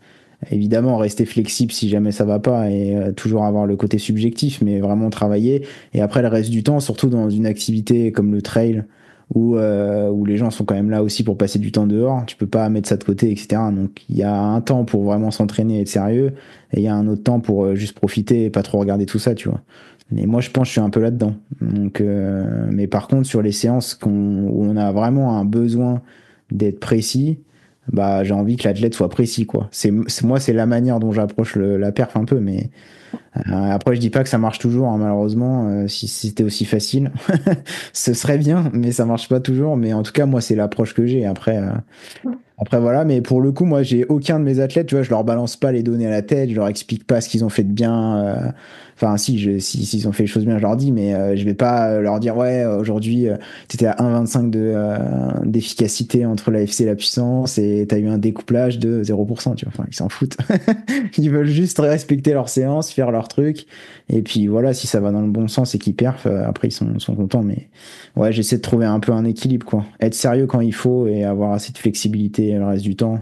Et après voilà. Et après, le dernier truc, c'est que je pense que c'est quand même pas pareil quand t'es un coach un peu avec des athlètes plutôt individuels, où tu as une relation vraiment 1-1, et comme toi, Maxime, où vraiment tu as une équipe complète et tu as une dynamique de groupe qui vient à l'intérieur, tu vois. Je pense que c'est vraiment différent. Et moi, du coup, bah, c'est la relation, elle est facile, c'est athlète, entraîneur, entraîné, enfin, tu vois. Et du coup, c'est Ouais. plus simple que quand tu as vraiment une équipe et tu dois vraiment intégrer l'athlète au sein de l'équipe, faire en sorte qu'il évolue bien à l'intérieur de tout ça. Et ça, je pense que c'est plus compliqué pour le coup. Ouais, puis t'as un peu plus de choix de ton côté parce que tu choisis de travailler avec les athlètes alors que j'imagine, Maxime, c'est pas toi Ouais. le seul responsable du Non. recrutement de l'équipe, quoi. Non, non. Il y a un peu plus d'adaptation à la psychologie parce que bah, du côté de Rémi, vu que tu choisis, tu vas peut-être travailler avec des gens enfin, je sais pas si quelqu'un te dit j'aime pas les datas, je veux pas en entendre parler, c'est peut-être pas les gens avec lesquels tu Ah, vas. déjà, ils viennent pas. Oui, déjà. Déjà, Mais, déjà, il y a une sélection, mais, un premier filtre qui passe. Mais...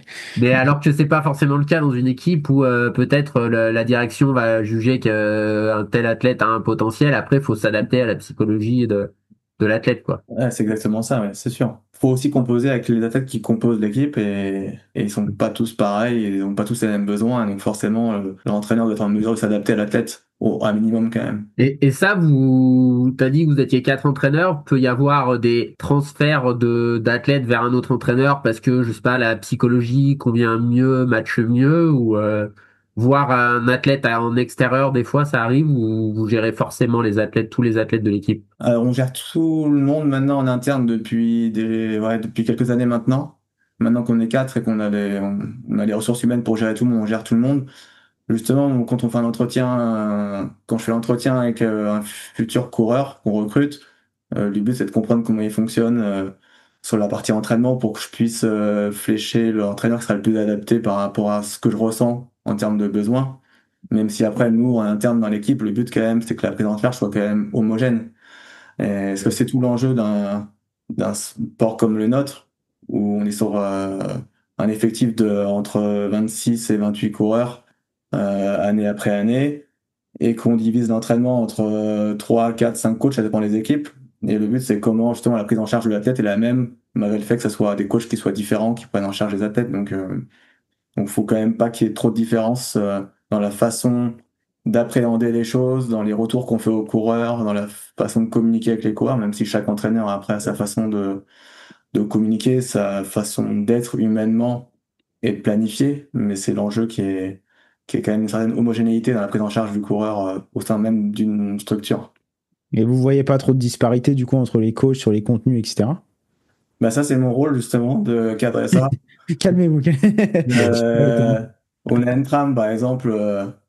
Enfin, on fonctionne déjà sur la partie entraînement, planification, gestion des charges. Pour chaque coureur de l'équipe, on a déjà justement quelques datas clés sur l'évolution du volume, l'évolution du PPR, donc le profil de puissance record année après année, avec et sans fatigue, qu'on s'affiche en début d'année. Par exemple, quand on fait un point sur les 3 mois à venir côté entraînement, les 4 coachs, on se réunit et on affiche les datas du coureur et on réfléchit à 4 sur, d'après vous, par rapport au rôle qu'il aura cette année, par rapport à ce qu'il a fait en termes de charge d'entraînement dans le passé, qu'est-ce qui nous semble le plus cohérent pour l'année à venir en termes de volume d'entraînement, en termes de travail spécifique, et quelle qualité il y a à travailler en priorité sur les mois à venir. Donc déjà, on se met d'accord sur cette phase-là, ce qui permet après déjà à l'entraîneur qui fera la relation entraîneur-entraîné d'avoir la validation côté équipe et que ce soit pas juste le choix d'un seul entraîneur sur ce qui va être fait à l'entraînement. Et c'est ce qui pouvait manquer il y a quelques années quand on travaillait pas comme ça, c'est que moi je faisais confiance évidemment aux entraîneurs qu'on a au sein de l'équipe, mais du coup ça devenait presque une relation entraîneur-entraîné au sein d'une équipe. Et du coup, Hmm. le coureur pouvait percevoir que le choix qui était fait en termes de contenu d'entraînement était que le choix d'un seul entraîneur alors qu'il est au sein d'une équipe. Et donc on a revu un peu notre copie sur notre façon de voir les choses pour que le coureur et les entraîneurs ressentent qu'il y a un projet équipe autour du coureur et pas juste un projet d'un entraîneur. Ouais, puis ça doit amener les questions, enfin ça doit être riche comme échange parce que Ouais. on a chacun nos biais aussi de l'entraînement. Donc après, quand t'es quatre à discuter d'une trappe, ça doit être un peu Et différent. ça prend un peu de temps, mais c'est vrai que c'est très intéressant parce qu'on confronte les points de vue. On est deux Français, un Luxembourgeois, un Italien sur la partie entraînement, donc avec des formations différentes et des approches différentes de l'entraînement. Donc c'est hyper riche d'échanger sur ces sujets-là. Et du coup, depuis qu'on est passé à ce fonctionnement-là, c'est vrai qu'on va pas faire machine arrière. Et donc du coup, bah, j'imagine que vu que vous travaillez comme ça, vous n'avez pas forcément un entraîneur spécialiste plus sprint, un entraîneur plus spécialiste montagne. C'est plutôt les athlètes suivis, c'est plutôt assez mixte. Il va y avoir, je sais pas, 3 sprinteurs, 3 grimpeurs, 2 coureurs un peu complets. C'est plutôt comme ça. Oui, c'est ça. C'est pas le cas de toutes les équipes, mais chez nous, oui, il n'y a pas un entraîneur pour un profil de coureur. On peut te ramener à entraîner un sprinter, un grimpeur, un roller. Il y a pas de groupe par rapport à ça. Ok, donc vous avez une approche après du développement des qualités, qui est forcément un peu spécifique, j'imagine, mais plutôt généraliste aussi. Vous cherchez à développer l'athlète de manière générale. Mais après, l'entraînement qui proposait au cours n'est pas le même entre un sprinter, un grimpeur Ouais, et un roller. Ça, j'imagine. après, ils ont tous leurs spécificités et des contenus d'entraînement différents, mais Ok, pour la prise en charge globale, oui, un entraîneur peut être amené à Hmm, planifier l'entraînement de différents types de coureurs. On va passer peut-être, bah, je sais pas si c'est le plus important, mais bon, on s'entraîne dans un but, c'est quand même d'être performant le jour de la compétition. Peut-être Théo, t'avais une question qui était pas mal pour introduire, peut-être par rapport à qu'est-ce que vous proposez le jour J à vos athlètes par rapport aux data. Ouais, carrément. Bah, c'est une question aussi que je me pose régulièrement quand il y a des athlètes qui vont faire des compétitions. Alors souvent, ça a été bossé en amont à l'entraînement sur les séances spécifiques, mais comment vous servez des données pour établir la stratégie de course? Et par exemple, est-ce que vous allez plutôt donner une valeur précise cible, par exemple X mètres heure, X watts sur telle montée, ou alors est-ce que vous allez donner peut-être une zone, donc une amplitude autour d'une valeur clé, plus ou moins, je sais pas, 5%, on peut dire, ou alors vous allez simplement donner des métriques plafonds qu'il ne faut surtout pas dépasser, par exemple tel FC, tel wattage, telle valeur en nombre de mètres par heure. Comment vous servez, vous, un peu des données pour conseiller l'athlète sur la compétition? Tu veux y aller ou j'y vais? Je vais commencer parce que j'aurai des questions pour toi, je pense. Non, alors moi, le problème, c'est que ça dépend toujours du profil aussi de l'athlète ou quoi. Parce que si demain, je sais pas, tu travailles avec un pro, moi j'ai du mal à me dire que le pro qui a un peu de la réserve et qui est capable aussi de partir, tu vas lui dire ouais, tu vas partir 40e et ensuite tu vas attendre jusqu'à mi-course et ensuite tu vas remonter, tu vois. Euh, Bon, Mathieu, t'as fait ça de manière incroyable au Templier. Ouais, mais c'est parce qu'il a fait un échec juste avant. Ouais, non, non, C'était la mais même stratégie au mondial, mais il avait moins été appliqué. non, après moi, tu vois, on va séparer les publics, mais chez les publics plutôt, on va dire limite pro. Souvent, ce que je fais, c'est que je fais la récolte des données de course des années précédentes sur les éditions, sur les courses. Donc, n'importe quoi, ça peut être une Saint-Élion, un 98 Mont Blanc ou n'importe quoi, et je regarde vraiment les temps de passage. Et après, à partir des temps de passage, je me dis, bah, c'est quoi les vitesses associées pour arriver à ces temps de passage-là, quitte à aller chercher sur du Strava, etc., pour aller chercher les vitesses associées. Et après, moi, je bosse les prérequis pour ça, donc chez l'athlète. Donc après, tu taffes ça à l'entraînement, tu regardes sur fatigue ce qu'il est capable de mettre, et après, littéralement, je laisse l'athlète faire ce qu'il veut le jour de la course, quasiment. Je laisse la dynamique faire, et juste par contre, quand l'athlète part, je veux me dire qu'il a les prérequis nécessaires pour aller au bout et pas sauter, quoi. Parce que je suis pas persuadé qu'une zone de fréquence cardiaque ce soit le plus subtil le jour J. Par contre, la vitesse potentiellement et les vitesses ascensionnelles, etc., tout ça, je pense c'est pas mal. Donc, c'est plutôt des temps de passage, moi, que je donne sur des athlètes plutôt avancés. Et après, pour du niveau plutôt intermédiaire, au final, je fais RPE, un peu fréquence cardiaque pour le coup. Et j'ai toujours une approche plutôt conservateur au début, conservatrice. et accélérer, ce qui jamais arrive, mais bon, dans la tête ça arrive, accélérer sur la deuxième partie, et puis voilà quoi. Mais c'est vachement différent entre un athlète plutôt avancé qui veut jouer quelque chose et un athlète qui veut juste finir entre guillemets la course quoi. On va dire aussi qu'en trail, il y a quand même aussi, même sur un athlète avancé, il y a quand même qui est pro, il y a aussi qu'est-ce que tu juges comme étant une performance atteignable et c'est quand même pas pareil quand tu es, on va dire, capable de jouer le top 5 vraiment à la Ouais. régulière, à partir devant et être dans le top 5 du début à la fin, versus ton athlète, tu le situes plus 5-10 et du coup, il y a quand même des chances que il y a un peu plus de chances de réussir s'il est un peu plus conservateur que s'il part dans Ouais, le top 5 où les mecs sont censés être un peu plus forts que lui et du coup bah il risque de si ça va un peu trop vite c'est lui qui risque de le plus ouais, bah après, tu lui donnes des métriques objectives ou des temps de passage, etc. Parce qu'après, tu peux pas savoir. Là, j'ai l'exemple du 90 du Mont Blanc. Bah, cette année-là, c'est passé beaucoup plus lentement que l'année dernière, tu vois. Beaucoup plus ouais lentement. Et du coup, ouais bah, déjà, c'est pas pareil, quoi. La dynamique, c'est plus la même. Mais au ouais c'est moins, tu auras clair. travaillé les prérequis et tu sais que ça passe bien, quoi. Donc après, ça dépend aussi du jour J. Si ça va vachement vite dès le début, bah, j'espère que tu auras donné à ton athlète des métriques de vitesse ou en tout cas des temps de passage pour te dire bah là faut que tu ralentisses parce que tu vas sauter sinon. Ouais. Donc je fais ça souvent et sinon pour l'athlète plutôt amateur, pourquoi pas des temps de passage, mais généralement j'en fais pas. Je trouve que ça dessert plus l'athlète qu'autre chose. Et sinon au RPE et à la FC quoi. Obligé de toute façon. Le mieux c'est quand tu leur dis pars tranquille et qu'ils sont dans le groupe de tête et tu te dis là s'ils respectent les consignes ça va bien se passer quoi. Ouais, il est peut-être pas parti Ça m'est arrivé tranquille. cette année, ben, ça s'est pas très bien fini pour l'athlète parce qu'il a chuté dans la dernière descente, mais je lui ai vraiment dit de partir tranquille et je le vois dans le groupe de tête dès le début, je dis putain c'est bizarre et tout, parce qu'on avait bien briefé le soir, je lui dis vraiment tu pars tranquille et tout, et puis en fait il était juste vraiment très bien et bon il était puis au fil du temps, et ben, le groupe de tête s'est grainé, il était toujours dedans, je me suis dit ah ouais, il respecte bien les consignes mais c'est juste qu'il est très bien. Ouais. Maxime, toi, vous donnez des limites de puissance, par exemple, on va prendre par exemple une étape de montagne sur les premiers cols, ou est-ce que la consigne, c'est, on va prendre le cas de Jordan Jegat qui a fait un très bon Tour de France, est-ce que la consigne, c'est bah tu restes dans le groupe de tête, peu importe les puissances qui sont développées par ceux qui mènent le groupe?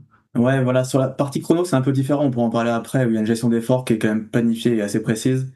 Sur la partie course en ligne, étape du Tour de France, on laisse clairement le coureur faire la course parce que nous, il y a quand même un aspect aérodynamisme et aspiration dans un peloton Ouais. qui fait qu'il y a quand même un intérêt il y a pas d'intérêt à dire à un coureur dans un col, bah, gère la montée, fais-toi décrocher, parce qu'après la course elle est terminée pour lui, alors que Ouais. si jamais il arrive à basculer en haut d'un col avec les meilleurs, il peut récupérer dans la descente ou sur le plat, et tu sais pas de quoi sera fait la suite de la course, donc sur la partie compétition course en ligne, on analyse des données post-course pour faire un retour aux courses sur ce qu'il a fait, s'il veut un retour précis sur les watts qu'il a développé dans telle ou telle montée. Mais il n'y a pas de consigne en disant si jamais tu arrives à tel FC ou tel watt, tu vas exploser, donc fais-le pas. Non, c'est place à la course et on fait le Ouais. bilan après. Et sur le chrono, du coup? Et sur le chrono, justement, on a lancé une thèse avec Polytechnique là-dessus, parce qu'on peut aller quand même très loin. On connaît le parcours sur un chrono, donc c'est entre 20 minutes et 1 heure d'effort. On connaît la puissance moyenne maximale que peut développer le coureur sur cette durée-là. Donc, on fait des tests en soufflerie pour mesurer le coefficient aérodynamique du coureur. On étudie le parcours et la 2D du parcours, donc les temps de montée, les temps de descente. Et donc là, ça devient quand même des mathématiques et on peut tirer au coureur quasiment les watts à développer sur toutes les phases du parcours. Donc l'idée, c'est au moins sur la première moitié ou les 2 premiers tiers de respecter ces zones-là pour à la fois ni partir trop fort, ni partir pas assez fort. Et après, comme tout effort maximal, à la fin, le coureur fait ce qu'il peut. Et donc, il y a plus de gestion d'effort au bout d'un moment. Mais comme on part sur un effort où il faut quand même mettre au millimètre sur les différentes parties pour pas être ni dans le rouge, ni trop en sous-max, on est en mesure quand même de proposer un plan à 5-10 watts près sur les différentes parties du parcours. Ça, c'est des projets du coup que vous avez, j'imagine, en interne à l'intérieur de Total Energy parce que ça. enfin, j'ai vu des conférences à l'INSEP où déjà sur les chronos, sur les JO, etc., ils avaient déjà les modèles, ils avaient déjà de l'estimation, etc. Donc ça, c'est vraiment chez vous, en interne. Et... Bah, il y a plusieurs logiciels aujourd'hui, il y a des trucs payants en ligne, mais qui prennent en compte par exemple que le parcours en 2D, mais ce qui est très du coup limitant, même si les routes sont quasiment tout le temps les mêmes, mais par exemple aujourd'hui tu dis sur 40 minutes, le cours il peut faire 400 watts de moyenne sur 40 minutes, le modèle va te dire si la pente a fait 5%, 10%, 15%, en montée ou en descente, bah, tu auras tel watt à produire parce que du coup, Ouais, si tu ouais. produis ça, tu minimises le temps total. Sauf que ça prend pas en compte sur la partie descente, mais même sur l'ensemble du parcours, ça prend pas en compte les virages et enfin, la troisième Mm. dimension du parcours. Donc des fois, tu te retrouves sur le modèle où il y a une pente à moins 5% sur 3 km, il va te dire tu te mets à 300 watts, mais en fait, si c'est l'Alpe d'Huez et que tu as 21 virages, il va être à 0 Oui. watts quasiment tout le Ouais, temps. ouais. Donc en fait, dans notre modèle sur l'énergie que le coureur peut produire en montée vs qu'il va pouvoir récupérer après en descente, si tu prends pas en compte la 3D du parcours, tu fais des erreurs. Donc là, justement, le projet qu'on a avec l'École Polytechnique, c'est de prendre en compte la 3D du parcours, mais les qualités de descente aussi du coureur, parce qu'entre deux coureurs, certains ils vont pouvoir pédaler plus que d'autres en descente, donc la récupération ne sera pas la même. Et donc l'idée, c'est d'avoir un modèle plus précis sur la gestion d'efforts en chrono pour faire le moins d'erreurs possible et maximiser la performance des coureurs sur ce type d'effort où on peut quasiment contrôler tout avant que ça commence. Parce qu'en gros, vous estimez comment il va récupérer des capacités, par exemple à descendre, pour repousser sur une partie plus plate ou de montée. Et c'est pas pareil si c'est une descente rectiligne où il va pédaler tout le long ou s'il a des phases de puissance qui sont proches de zéro et qui du coup il va avoir un peu plus de réserve dans les parties suivantes, quoi. Ben voilà, c'est ça. Déjà sur la puissance moyenne, on est souvent juste sur un chrono, un spécialiste du chrono. Souvent, on tombe à 3-4 watts près par rapport à l'estimation et par rapport à ce qu'il va faire. Donc 3-4 watts près, sur du 400 watts, on est quand même relativement fiable sur la prédiction de la puissance qu'il va développer. Et après, justement, c'est à l'intérieur de cette puissance moyenne-là, c'est comment on répartit la puissance pour minimiser le temps total. Et ça, justement, en fonction de ce qu'il va faire en descente, ça va impacter ce qu'il devra faire en montée avant. Et si à un moment donné, il y a une bosse qui fait 5 minutes, si derrière, il est à 0 watts pendant 3 minutes, ou si derrière, il doit être à 300 watts, le niveau de fatigue qu'on va atteindre en haut de la montée sera pas le même. Mm. Donc on prend en compte, pour l'instant, dans le modèle qu'on a actuellement, on prend pas en compte justement les virages, donc on fait des erreurs encore sur ces aspects-là. Mais le but, c'est qu'on prenne maintenant dans le futur modèle en compte la technicité des descentes pour se dire, OK, là, tu vas récupérer, on sait, tu vas récupérer pendant 3 minutes, donc on va pousser plus haut dans la montée d'avant et tu pourras pousser aussi plus haut sur la montée d'après. Et ça vient des mathématiques quasiment. On n'a pas ces problèmes entre elles parce qu'on récupère jamais vraiment. Et juste du coup sur des étapes de montagne, parce qu'au final tu fais aussi de la réitération, alors tu fais pas du CP5 mais tu fais du CP30 ou du CP20 et ça du coup vous arrivez à modéliser je sais pas ouais ou même tout ce qui va être un peu pour le coup durabilité parce que les kilojoules c'est une chose mais il y a aussi l'intensité des kilojoules que tu mets c'est pas pareil si t'es Et en basse ou moyenne intensité ça a une influence ça on le sait et du coup ça vous arrivez à modéliser genre le PPR sur fatigue en fonction des domaines. on essaye, justement, course après course, le but, c'est que on Parce que puisse là, mieux bon. connaître les coureurs. Donc ça prend du temps, hein, parce que Ah bah oui, j'imagine. on se base quasiment que sur les compétitions pour comprendre le coureur. Donc, et Mm. souvent sur les Tours de France, on se rend pas forcément compte comme ça devant la télé, mais il y a une ou deux montées clés dans l'étape, mais quasiment le reste des étapes, enfin des cols, ils sont à intensité élevée, mais ils sont pas à leur max. Donc, Ouais, ouais, ouais. et, en fait, quand ils sont testés sur un col, c'est souvent soit le dernier, soit l'avant-dernier. Mais le but, ouais, c'est de comprendre comment le coureur il répète les efforts en haute intensité à l'échelle d'une course, mais à l'échelle d'un grand tour, parce qu'entre la première semaine, deuxième Mm. semaine, troisième Ouais, semaine, c'est sûr. en fait, on a beaucoup de types de fatigue. Et c'est intéressant, mais complexe de comprendre justement quel est l'impact des différents types de fatigue sur les capacités de production de puissance des coureurs. Ouais, bah ça, j'imagine. Rémi, tu as parlé tout à l'heure que tu avais un peu développé des outils peut-être de pacing pour Ouais. le trail, non?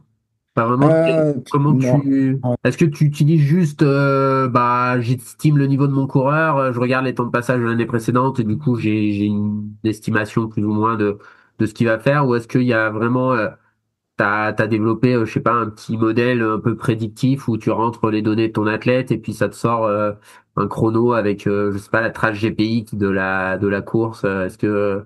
Non, pas spécifiquement. J'ai travaillé un poil, mais que sur des efforts positifs, donc que sur de la verticale ou sur des efforts en montée, jamais la descente, parce que bah technicité, etc. Enfin, vraiment compliqué à prédire. Mais sur du moins technique, j'avais commencé à faire des modèles de vitesse critique spécifiques au pourcentage de pente. Ok. Et vu que c'est un modèle qui reste plutôt intéressant, même en termes physio, je trouvais que c'était pas mal. Et là, pour le coup, sur du très très peu technique, ouais, généralement, tu peux assez bien prédire la perf, quoi. En tout cas, sur des montées qui sont pas ultra longues, quoi. Et encore que, avec d'autres modèles que tu peux remettre par-dessus, tu peux assez bien estimer de la perf jusqu'à 1 heure, ça se fait plutôt bien, quoi. Et ça, ouais, je peux l'utiliser du coup sur les différents pourcentages de pente, que ce soit de 0, 5, 10, 15, 20, 25, 30, etc. Et pour le coup, là, il te faut quand même pas mal de données d'athlètes et des données records d'athlètes sur différents gradients de pente pour avoir ça.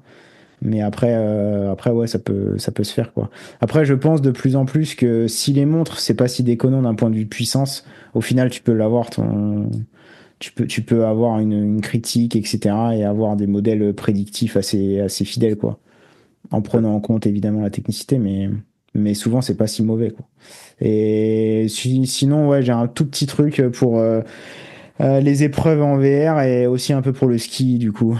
T'avais essayé, par exemple, je sais que tu avais un athlète en équipe nationale suisse, là, au championnat du monde de course en montagne. Ça s'est T'as- mal passé, donc.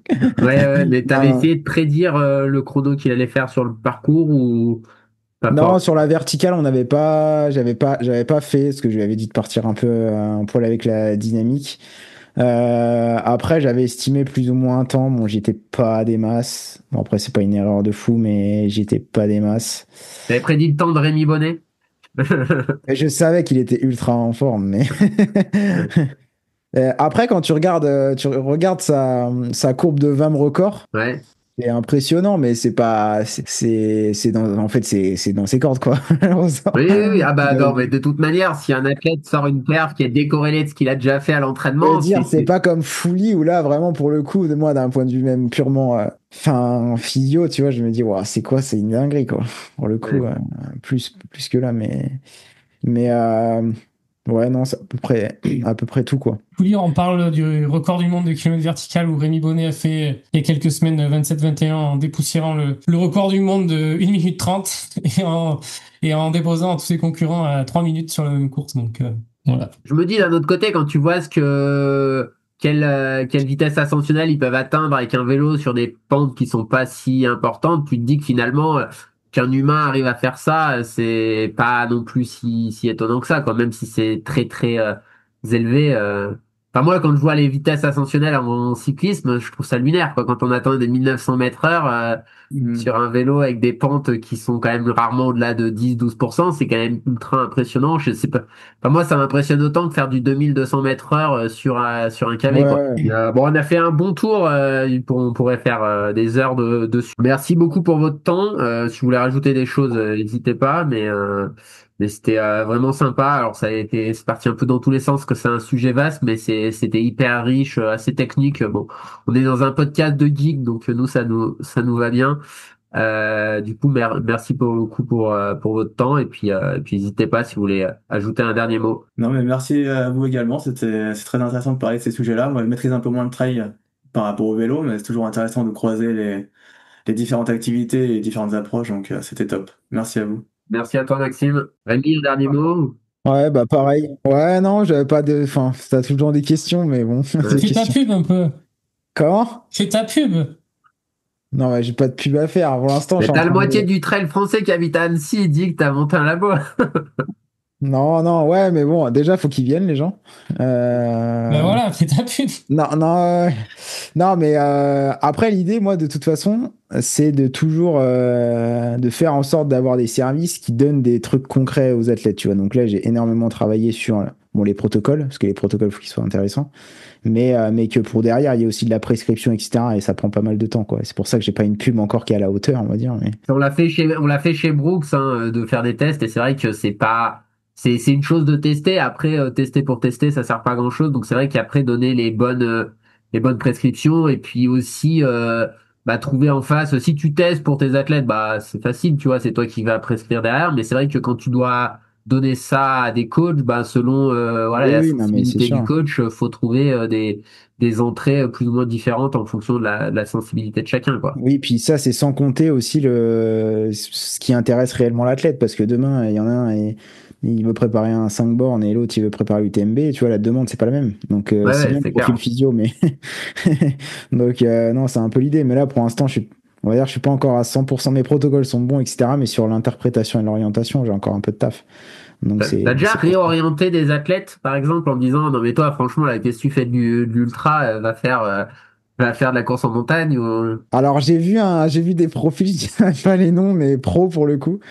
Mais en fait, c'est assez surprenant parce que t'as pas une différence non plus extrême entre un coureur de montagne et un coureur d'ultra, tu vois. En fait, ils ont tous des profils assez fous, quoi.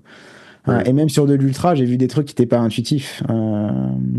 Et du coup, ça te fait poser des questions un peu. Ouais. Après, je pense que tu as un biais qui est lié aussi au fait que si tu veux vivre du trail et vivre décemment du trail, c'est quand même un peu plus facile en allant faire du long qu'en faisant du court. Et du coup, tu as peut-être des athlètes qui, si c'était pareil, les revenus, pareil la médiatisation, tu aurais peut-être des mecs qui seraient jamais allés faire du long parce qu'ils auraient pu très Ouais, bien ouais. vivre sur du court et puis ils vont faire le choix d'aller faire une autre discipline parce que tu peux plus facilement avoir des contrats qui te permettent de vivre quand tu fais du long que quand tu fais de la course en montagne, quoi. Oui, oui, non, mais ça, c'est sûr. Ouais. Ça, c'est sûr. Mais en tout cas, il y a des profils bien différents et qui Ouais, gagnent des courses sans avoir un truc qu'on aurait imaginé, quoi. Donc, ouais. Après, je pense que tu as une bon. dimension mentale très forte aussi dès que les distances sont longues, qui est quand même un truc qui est dur à objectiver, quoi. Gestion nutritionnelle, tout ce que tu veux. Hein, il y a plein de trucs que tu peux pas voir, quoi. Mais en tout cas, je peux te dire que mes tests, je vais peut-être flamber un peu, mais je pense vraiment qu'ils sont rigoureux pour le coup. Et qu'ils apportent quand même pas mal pour le coup. Que ce soit en données et en orientation. Après je vous teste gratuitement si vous voulez. Tous ici. Je crois que tu as travaillé aussi pour développer tes tests, tu as discuté avec les gens avec qui on travaille chez Brooks notamment. Donc, Ouais, Brooks, mais même dans le vélo, je ouais. discutais avec Quentin Rousseau, que tu dois connaître. Ouais, ouais, je vois. Enfin, ouais, j'ai discuté avec Guyot qui a travaillé à l'INSEP. Enfin, j'ai discuté avec plein de monde. Et bon, après, les tests, c'est encore un autre sujet, mais c'est hyper intéressant. Mais tu peux avoir énormément de biais. Ouais. Donc, essayer de contrôler tout ça et faire en sorte que ça apporte des choses, quoi. C'est vrai que c'est intéressant parce que souvent, enfin, moi, je vois pas mal de gens qui aiment être testés et des fois, tu vas sortir des trucs, t'as envie de lui dire, bon, bah, à part, t'as dépensé X euros pour pas grand-chose, Ouais, ouais, non, mais c'est clair, c'est clair, c'est tu vois, clair. j'ai vu des tests sur des pentes de 6% et tout, t'es là, tu me dis, qu'est-ce que je vais faire de ton test sur des pentes de 6%, tu vois, enfin, Ouais, on va pas sortir grand-chose. Alors, ouais, si c'est t'as parce que le tapis, il allait que jusqu'à 6. mais je sais pas d'où ça sort, tu vois, à la limite, fais à plat, tu vois, moi, ça nous servira pour quand il court à plat, tu vois, Moi, mais, si tu veux, mon monarque, il monte à 25. Donc, si tu veux ouais. venir marcher, Bah, merci beaucoup pour votre temps. merci, ouais. C'était un plaisir. Et puis à une prochaine, peut-être pour Rémi, qu'on croisera. Je t'enverrai peut-être Mathieu Delpech pour le tester, vu que maintenant il est à des... D'ailleurs, c'est où ta salle? C'est à Villaz, c'est juste à côté d'Annecy, à 10 minutes. Voilà. Donc à nos auditeurs, si vous voulez faire des tests physio et que vous êtes dans la Haute-Savoie, vous pouvez aller chez Rémi. Théo, il va t'envoyer ses athlètes. Moi, je vais t'envoyer tes athlètes. Tu vas être submergé de boulot. Non, après, il n'y a pas besoin forcément, mais disons que, ouais, bah d'ailleurs, pour répondre à la question de Théo tout à l'heure, en vrai, oui, une vitesse critique, tu vois, je pense, si tu fais ça déjà, ou une puissance critique, ou peu importe, tu peux avoir des données qui sont incroyables, je pense, pour l'entraînement. Après, je pense, un plus à avoir ce filtre un peu physio et de comprendre vraiment c'est quoi la limitation aussi de ce profil mécanique, tu vois. En fait, tu peux pas voir ça. Et je peux te dire, j'ai vu des profils avec une différence entre un 5 et un 12 minutes qui était pas énorme. Donc tu te dis, ouais, lui il doit avoir des fractions au seuil bonnes. Et en fait, non. Tu te dis, merde, il y a un truc qui est pas normal. S'il y a un truc qui est pas normal. Donc après, des fois, ça te permet de voir des trucs comme ça. J'ai vu des CP5 à 7 watts kilo avec des VO2 de 70-71, tu vois. Remesurés, recalibrés et tout. Donc tu te dis, merde, c'est quoi ce bordel? Donc, mais tu penses que t'aurais pas vu quelque chose là, dans ce cas-là, sur un CP 20 minutes, t'aurais vu peut-être que c'était plus sa réserve anaérobie ou... Bah, CP5, ouais, j'étais peut-être un peu. Mais bon, je me disais, bon, un CP5, souvent, c'est quand même assez linéaire et corrélé avec VO2. Ouais. Tu vois, il y a même des équations qui permettent de modéliser ça. Et ah oui, sur un 20 minutes, je pense, j'aurais vu un peu plus. Mais. Ah ouais, c'était un skieur pour le coup. C'était un skieur Alpi. Ouais. Donc, ils ont de la force, ils sont très nerveux. Mais... Donc, ouais, mais c'est intéressant pour rajouter une couche, mais je dis pas que c'est indispensable. Encore, ouais.